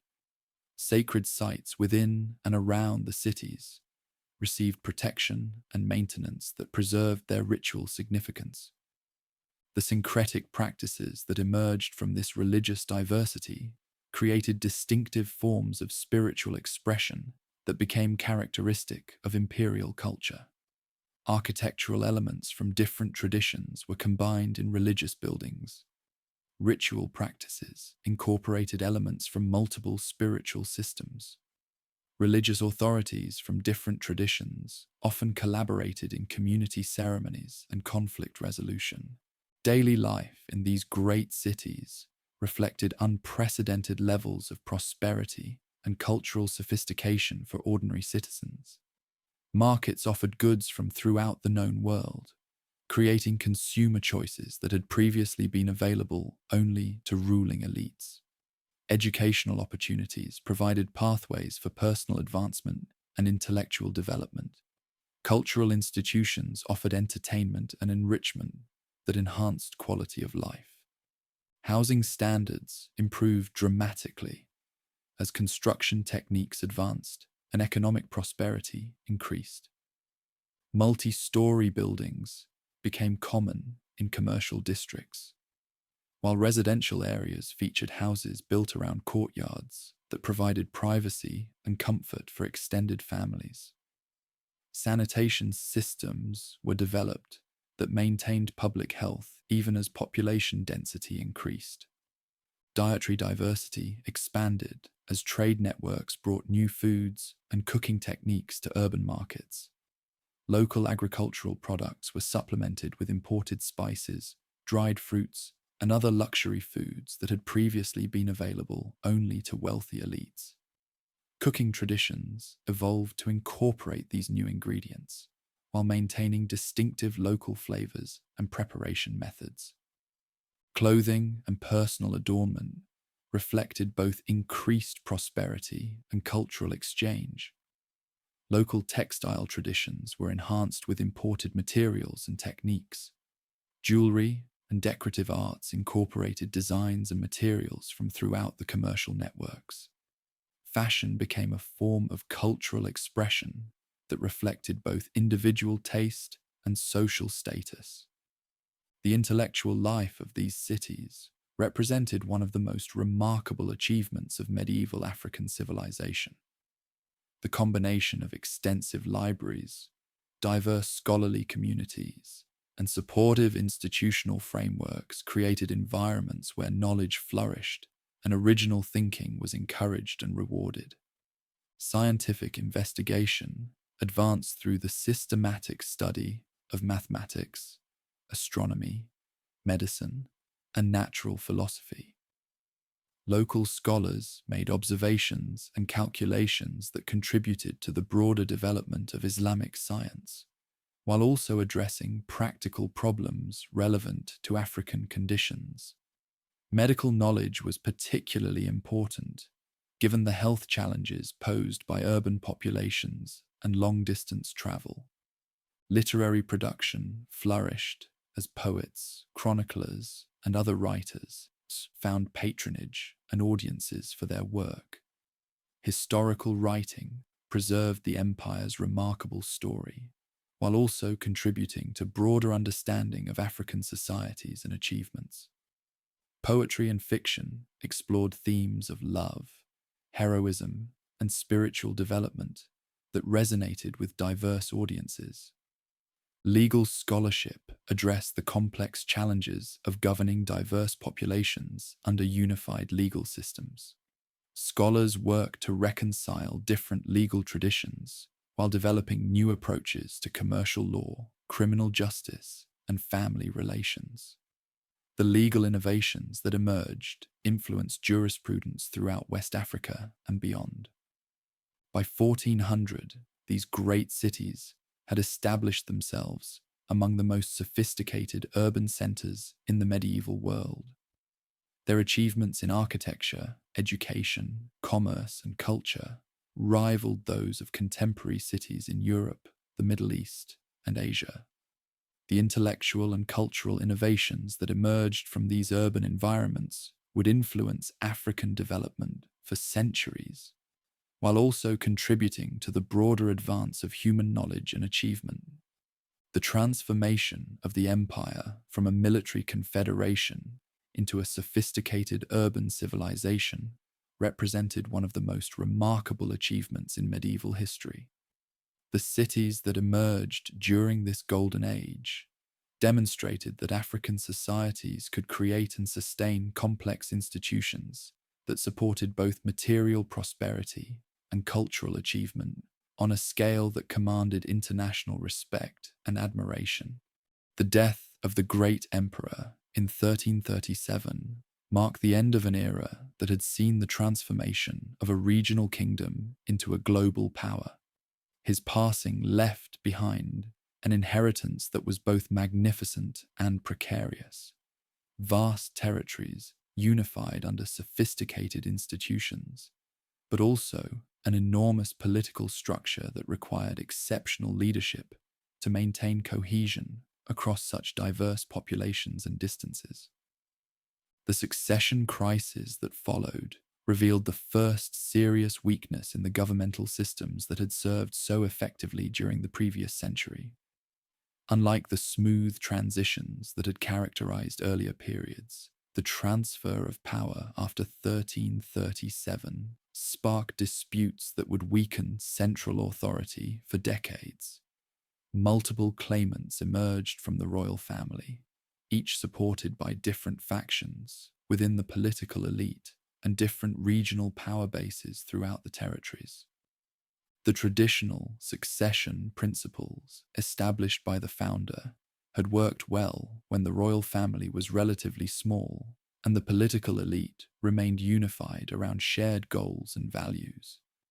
But generations of expansion and prosperity had created a much larger royal family, with multiple branches that could claim legitimate rights to rule. The wealth generated by the pilgrimage and subsequent commercial success had also created new centers of power and influence that complicated the traditional consensus-building processes.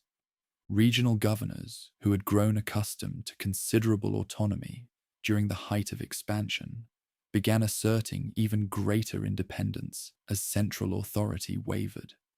Some provincial leaders declared their support for particular claimants to the throne, but used this allegiance as justification for policies that served regional rather than imperial interests.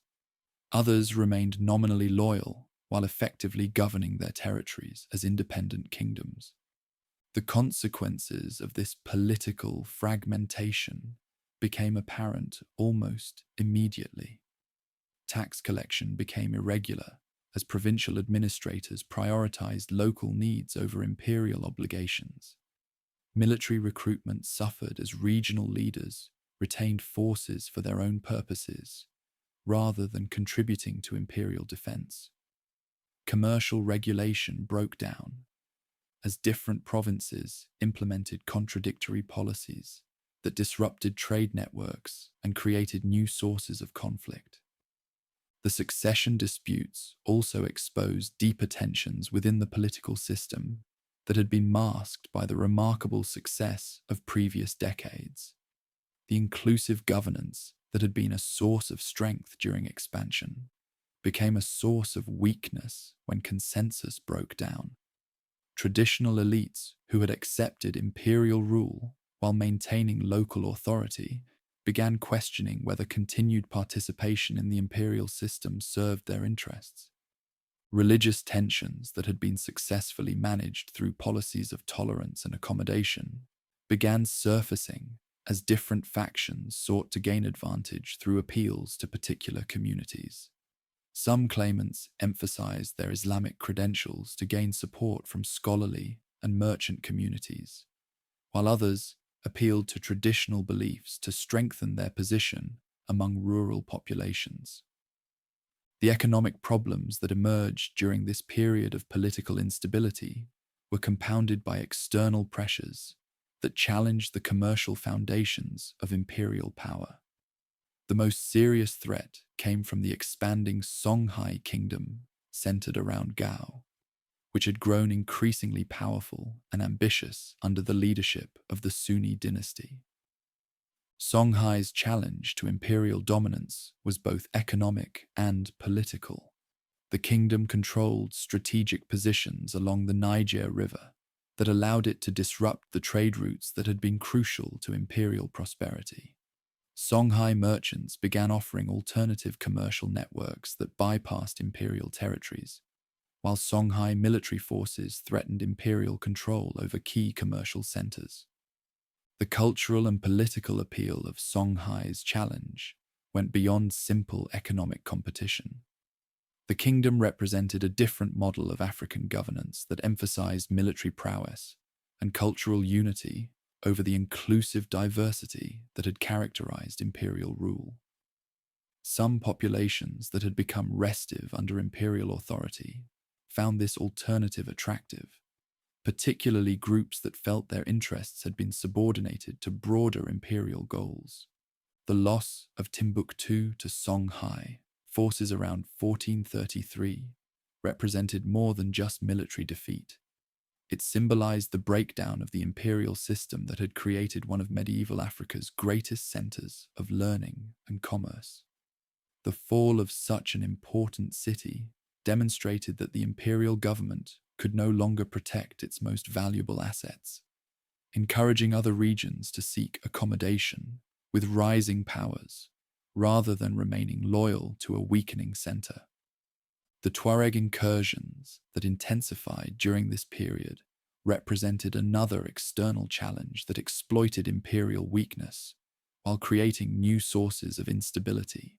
These nomadic peoples had traditionally maintained complex relationships with sedentary societies, sometimes serving as trading partners and sometimes as raiders, depending on political and environmental conditions. The breakdown of imperial authority created opportunities for Tuareg groups to expand their influence through both military action and political alliance building. Some Tuareg leaders formed partnerships with rebellious provincial governors, providing military support in exchange for commercial privileges and territorial concessions. Others operated independently, raiding trade routes and settlements while avoiding direct confrontation with imperial forces. The mobility and fighting skills of Tuareg warriors made them particularly difficult enemies for imperial forces that had been designed primarily for conventional warfare and territorial defense. The nomadic lifestyle of these groups meant they could strike quickly and then withdraw to areas where imperial forces could not easily follow. Their knowledge of desert routes and conditions gave them advantages that conventional military forces could not match. The economic disruption caused by these incursions extended far beyond the immediate areas where fighting occurred. Trade routes that had operated safely for generations became dangerous, forcing merchants to seek alternative paths or abandon long-distance commerce altogether. The increased costs and risks of commercial activity reduced the tax revenues that had supported imperial administration, while also undermining the prosperity that had legitimized imperial rule. Internal rebellions became increasingly common as central authority weakened and external threats mounted. Provincial governors, who had initially supported particular succession claimants, began acting as independent rulers. When it became clear that the imperial government could not provide effective leadership or protection. Some rebellions were led by traditional elites who sought to restore pre-imperial forms of governance, while others were headed by ambitious individuals who saw opportunities to create new forms of political organization. The rebellion in the western provinces was particularly damaging because it involved territories that had been among the most loyal and prosperous parts of the imperial system. The leaders of this uprising included provincial governors who had served the imperial government effectively for decades, but who concluded that continued loyalty would not serve their people's interests given the breakdown of central authority. The eastern provinces experienced different forms of instability as various groups competed for control over territories that had never been fully integrated into the imperial system.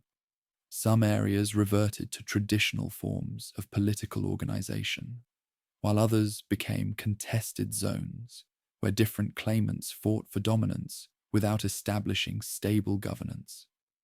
The religious dimensions of these rebellions reflected the complex relationship between spiritual authority and political power that had characterized the imperial system.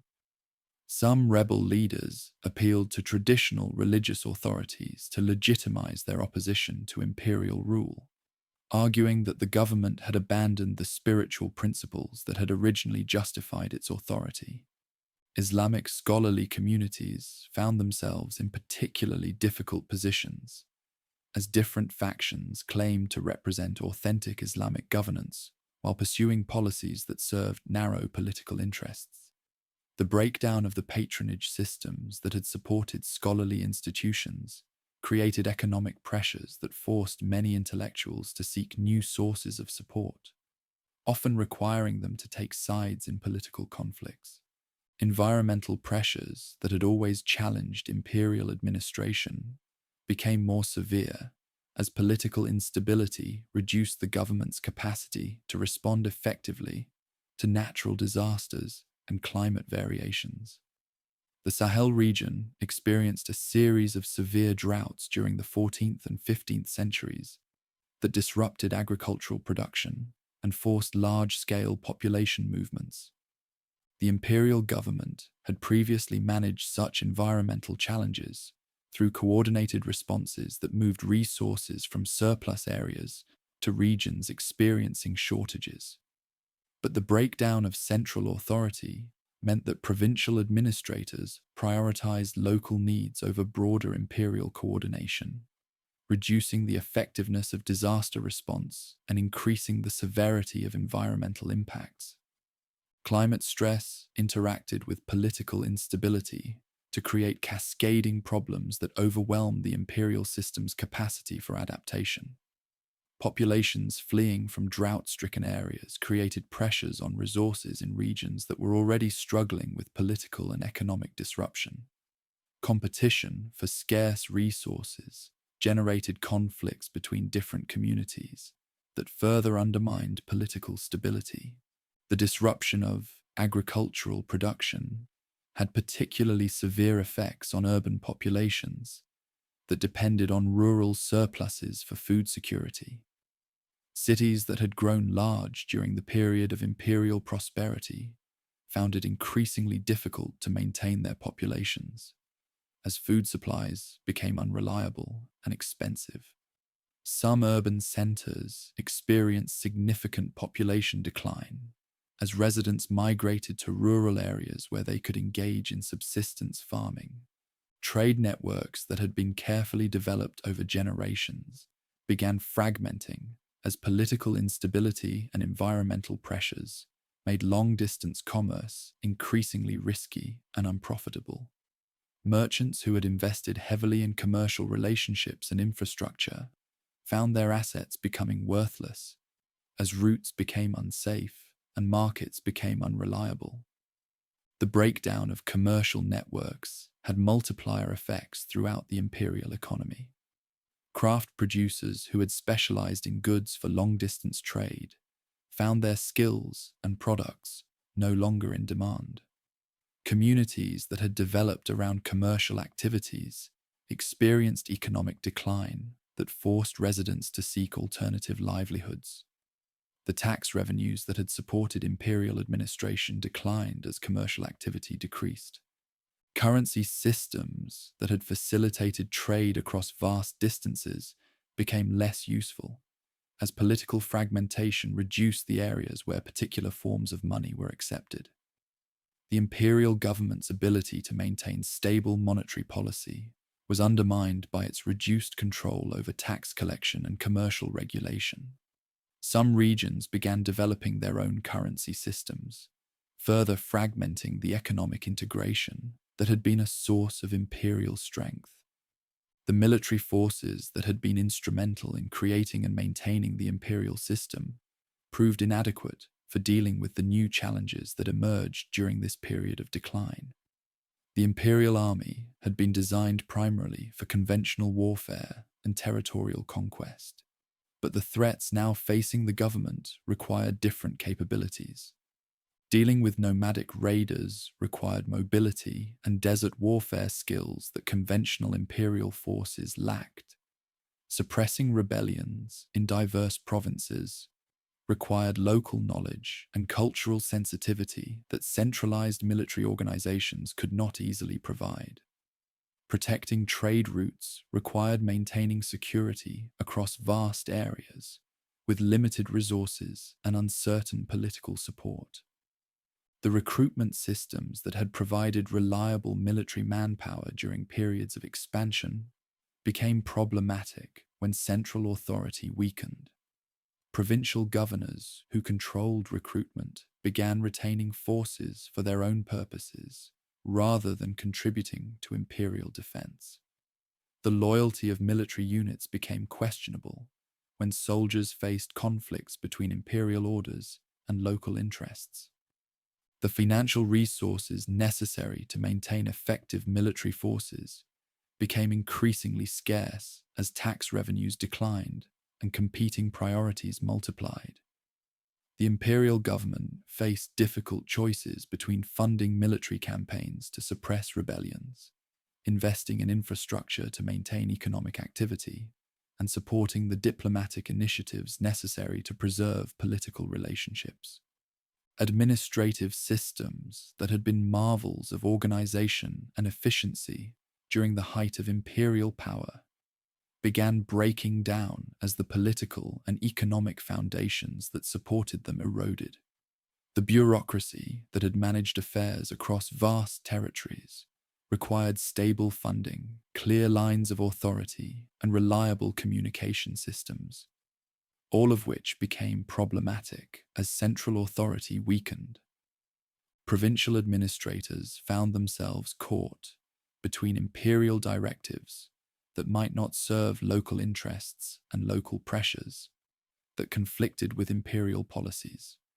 Some officials chose loyalty to the imperial government even when this choice created problems in their provinces, while others prioritized local concerns, even when this meant defying imperial authority.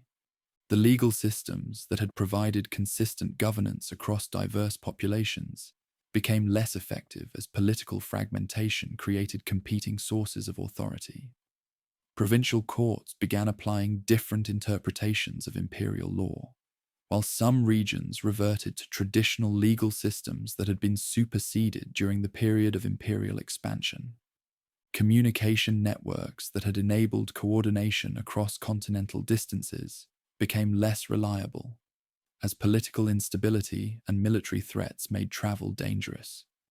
The flow of information that had supported effective decision-making was disrupted, creating conditions where imperial authorities made decisions based on incomplete or outdated information about conditions in their territories. By 1450, the imperial system that had once controlled much of West Africa had fragmented into a collection of competing regional powers that maintained only nominal connections to central authority. The great cities that had been centers of learning and commerce experienced decline as the political and economic networks that had supported their prosperity disappeared. The transformation from unified imperial system to fragmented regional powers represented more than just political change. It marked the end of an experiment in inclusive governance that had demonstrated the possibility of uniting diverse populations under shared institutions while maintaining respect for cultural differences and local autonomy. The lessons of this decline would influence African political development for centuries, demonstrating both the achievements possible through sophisticated governance and the challenges inherent in maintaining unity across vast distances and diverse populations. The collapse of central authority did not erase the cultural and intellectual achievements of the imperial period, but it did mark the end of an era when African political organization had reached levels of sophistication that commanded respect throughout the medieval world. What had once been the mightiest power in West Africa faced its final death blow, not from internal decay alone, but from the determined expansion of Songhai, under one of the most formidable rulers in African history, Sunni Ali Ber, ascending to leadership of the Songhai Kingdom in 1464, possessed both military genius and political vision necessary to complete the destruction of the fragmenting imperial system. Unlike previous challengers who had nibbled at the edges of imperial territory, this new threat launched a systematic campaign to capture core cities that remained the symbolic and economic heart of the weakened realm. His strategic approach demonstrated sophisticated understanding of how political power operated in the region. Controlling major urban centers would provide both resources necessary for further expansion and legitimacy required to claim succession to imperial authority. Timbuktu fell to siege and capture in 1468, marking the beginning of the end for any hope of imperial revival. While the city had already changed hands multiple times during previous decades of instability, this conquest was different in both scale and finality. Rather than simply occupying the city and extracting tribute, Sunni Ali implemented systematic changes designed to integrate Timbuktu permanently into his expanding kingdom. Scholarly communities that had made the city famous reeled from this devastating blow. Many prominent intellectuals fled to other centers, taking with them manuscripts and knowledge that represented centuries of accumulation. Educational institutions that had attracted students from across the Islamic world crumbled, ending Timbuktu's role as a major center of scholarship and cultural exchange. Sunni Ali was not content merely to destroy. He also sought to rebuild according to his own vision of regional governance. Administrative systems implemented in conquered territories reflected lessons learned from both successes and failures of imperial rule. Local autonomy was reduced in favor of more direct control, while military organization was restructured to prevent the kind of regional independence that had contributed to imperial fragmentation. Jenne succumbed in 1473 after a prolonged siege that demonstrated both Songhai military effectiveness and the weakness of remaining imperial forces. Ancient commercial centers that had once been peacefully integrated into the imperial system could no longer rely on imperial protection, and their own defenses proved inadequate against determined assault. Losing Jenne was particularly significant because it represented the loss of one of the most important commercial centers in the region. Its textile industry, craft production, and role as a trade hub had generated revenues that supported imperial administration for over 2 centuries.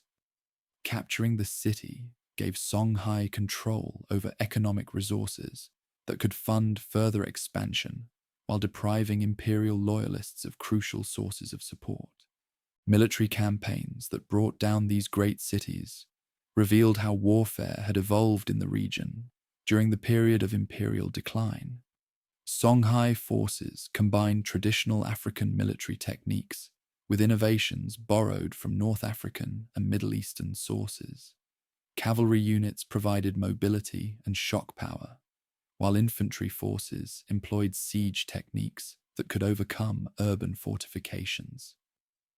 Perhaps most importantly, Sunni Ali understood psychological dimensions of conquest in ways that previous challengers had not. His campaigns were designed not just to capture territory, but to demonstrate that the imperial system could no longer protect its supporters. Each successful siege encouraged other regions to submit voluntarily, rather than face similar destruction. River fleets that Sunni Ali developed became crucial elements in Songhai military success. These vessels allowed rapid movement of troops and supplies along the Niger River, while also providing platforms for attacking cities from unexpected directions. Naval capability gave Songhai strategic advantages that previous powers in the region had not possessed. Final imperial rulers who attempted to resist Songhai expansion found themselves fighting a losing battle against forces that were better organized, more motivated, and commanded superior resources. Last emperors controlled only fragments of territory that had once been unified under central authority, and their attempts to coordinate resistance were hampered by the same regional divisions that had facilitated Songhai success. Gao fell around 1475, eliminating the last major imperial stronghold in the Eastern Territories. Cities that had been among the first major conquests during the period of imperial expansion became among the last to fall during final collapse. Its loss marked the effective end of imperial control over trade routes that had been the foundation of political and economic power. Around 1500, the last effective imperial ruler died, marking the formal end of a political system that had governed much of West Africa for over 2 centuries. Final emperors had been reduced to controlling small territories around the original heartland, unable to project power beyond their immediate vicinity or command loyalty of distant provinces. Political death of the imperial system did not mean the disappearance of its cultural and intellectual achievements. Institutions and traditions that had flourished during the height of imperial power continued to influence African societies long after the government that had created them ceased to exist. Mande cultural identity that had provided the foundation for imperial unity survived the collapse of central political authority. Languages, customs, and social institutions of the Mande peoples continued to spread throughout West Africa, carried by merchants, scholars, and migrants who maintained connections to their cultural homeland, even when political unity no longer existed. Griot traditions that had preserved history and values of the imperial period became even more important as political institutions disappeared. These professional historians and musicians served as living repositories of cultural memory, maintaining awareness of past achievements while also adapting traditional stories to changing circumstances. Oral traditions surrounding the founder became particularly significant as symbols of African achievement and potential.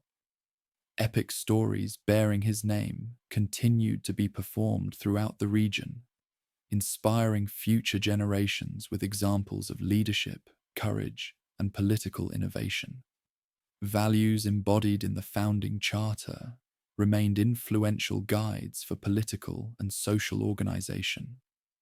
Islamic scholarly traditions that had flourished in imperial cities continued to influence intellectual development throughout West Africa.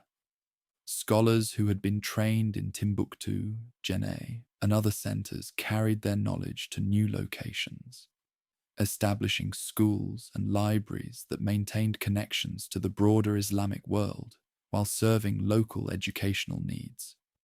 Manuscript traditions that had made imperial cities famous as centers of learning survived political collapse through preservation efforts by scholarly families and religious institutions.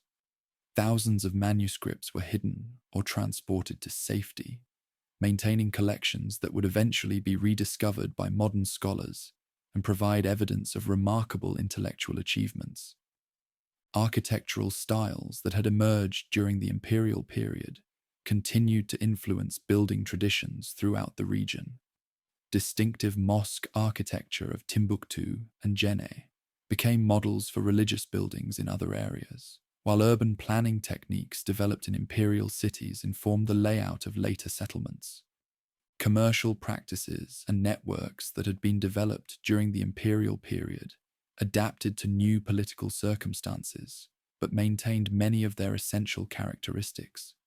Merchant families that had operated throughout imperial territories continued their activities under new political arrangements, preserving trading relationships and business practices that had proven successful over generations.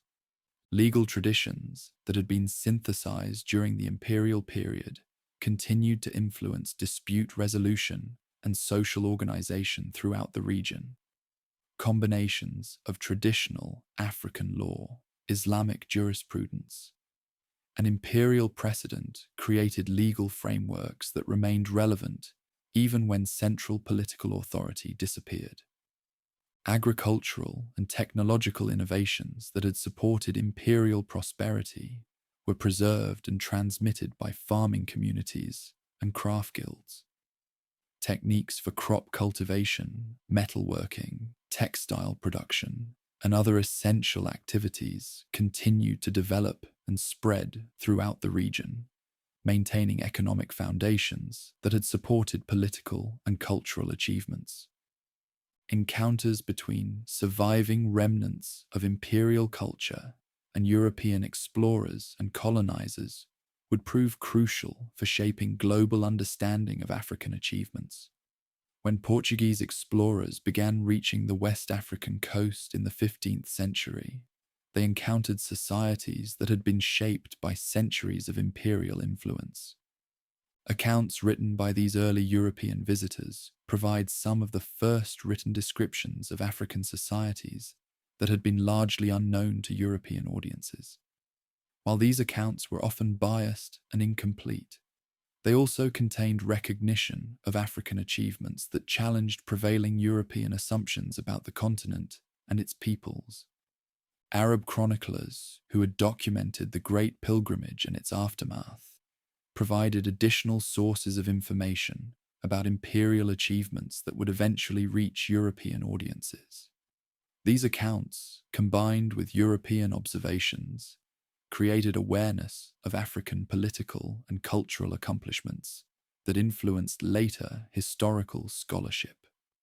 Archaeological investigations that began in the 20th century provided physical evidence that confirmed and expanded upon written accounts of imperial achievements. Excavations at Timbuktu, Djenné, Niani, and other sites revealed architectural remains, artifacts, and other materials that demonstrated the scope and sophistication of imperial civilization. Rediscovering manuscript collections in private libraries and family archives provided additional evidence of intellectual achievements that had been largely unknown to modern scholars. These discoveries revealed the extent of scholarly activity, sophistication of educational institutions, and connections between African centers of learning and the broader Islamic world. Modern significance of the imperial legacy extends far beyond historical curiosity or academic research. Achievements of this remarkable political system provide evidence of African capabilities and potential that challenges racist assumptions about the continent and its peoples that have influenced global attitudes for centuries. Examples of inclusive governance that respected cultural diversity while maintaining political unity offer lessons that remain relevant for contemporary African political development. Challenges of balancing local autonomy with central coordination continue to face African states that must govern diverse populations across vast territories with limited resources. Intellectual and cultural achievements of the imperial period demonstrate the importance of education, scholarship, and cultural exchange for African development.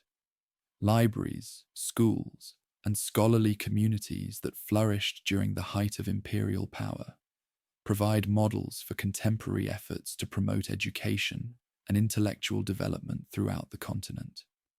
Commercial networks and economic policies that supported imperial prosperity offer insights into strategies for promoting economic development that builds on African strengths while engaging with global markets. Emphasis on adding value to raw materials, developing manufacturing capabilities, and maintaining control over commercial networks remains relevant for contemporary economic planning. Religious tolerance and cultural synthesis that characterized imperial society provide examples of how African societies can maintain their distinctive identities while participating in global cultural and religious communities. Syncretic practices that emerged during the imperial period demonstrate the creative potential of cultural exchange when it occurs on terms of equality and mutual respect. Legacy of this great African achievement continues to influence Pan-African political thought and cultural identity. Visions of African unity and cooperation that were embodied in the imperial system remain inspiration for contemporary efforts to promote continental integration and cooperation. Historical memory of imperial achievements serves as a source of pride and confidence for African peoples who have faced centuries of exploitation and denigration by external forces. Knowledge that African societies created and sustained one of the medieval world's most sophisticated political systems provides evidence of capabilities and potential that remain relevant for contemporary development efforts. Preserving and studying imperial history has become an important element in efforts to decolonize African education and scholarship. By recovering and highlighting African achievements, contemporary scholars and educators seek to provide more balanced and accurate understanding of the continent's history and potential. Cultural traditions that emerged during the imperial period continue to influence artistic, musical, and literary production throughout West Africa and the African diaspora. Stories, songs, and artistic styles that flourished under imperial patronage remain sources of inspiration for contemporary cultural creators. Political principles embodied in the founding charter continue to influence discussions about governance, human rights, and social organization throughout Africa and beyond. Emphasis on consensus building, environmental protection, and social justice that characterized imperial governance provides examples of indigenous African approaches to political organization that remain relevant for contemporary challenges. Stories of this remarkable African achievement thus serve multiple purposes in contemporary contexts. They provide historical evidence that challenges racist assumptions about African capabilities. They offer practical lessons about governance, economic development, and cultural preservation that remain relevant for contemporary challenges. They serve as sources of pride and inspiration for African peoples who continue to struggle for full recognition of their dignity and potential. Most importantly, legacies of this great African political achievement demonstrate that the continent has produced sophisticated civilizations that contributed significantly to human development, and that Africa's current challenges do not reflect inherent limitations, but rather consequences of external exploitation and internal conflicts that can be overcome through appropriate policies and international cooperation.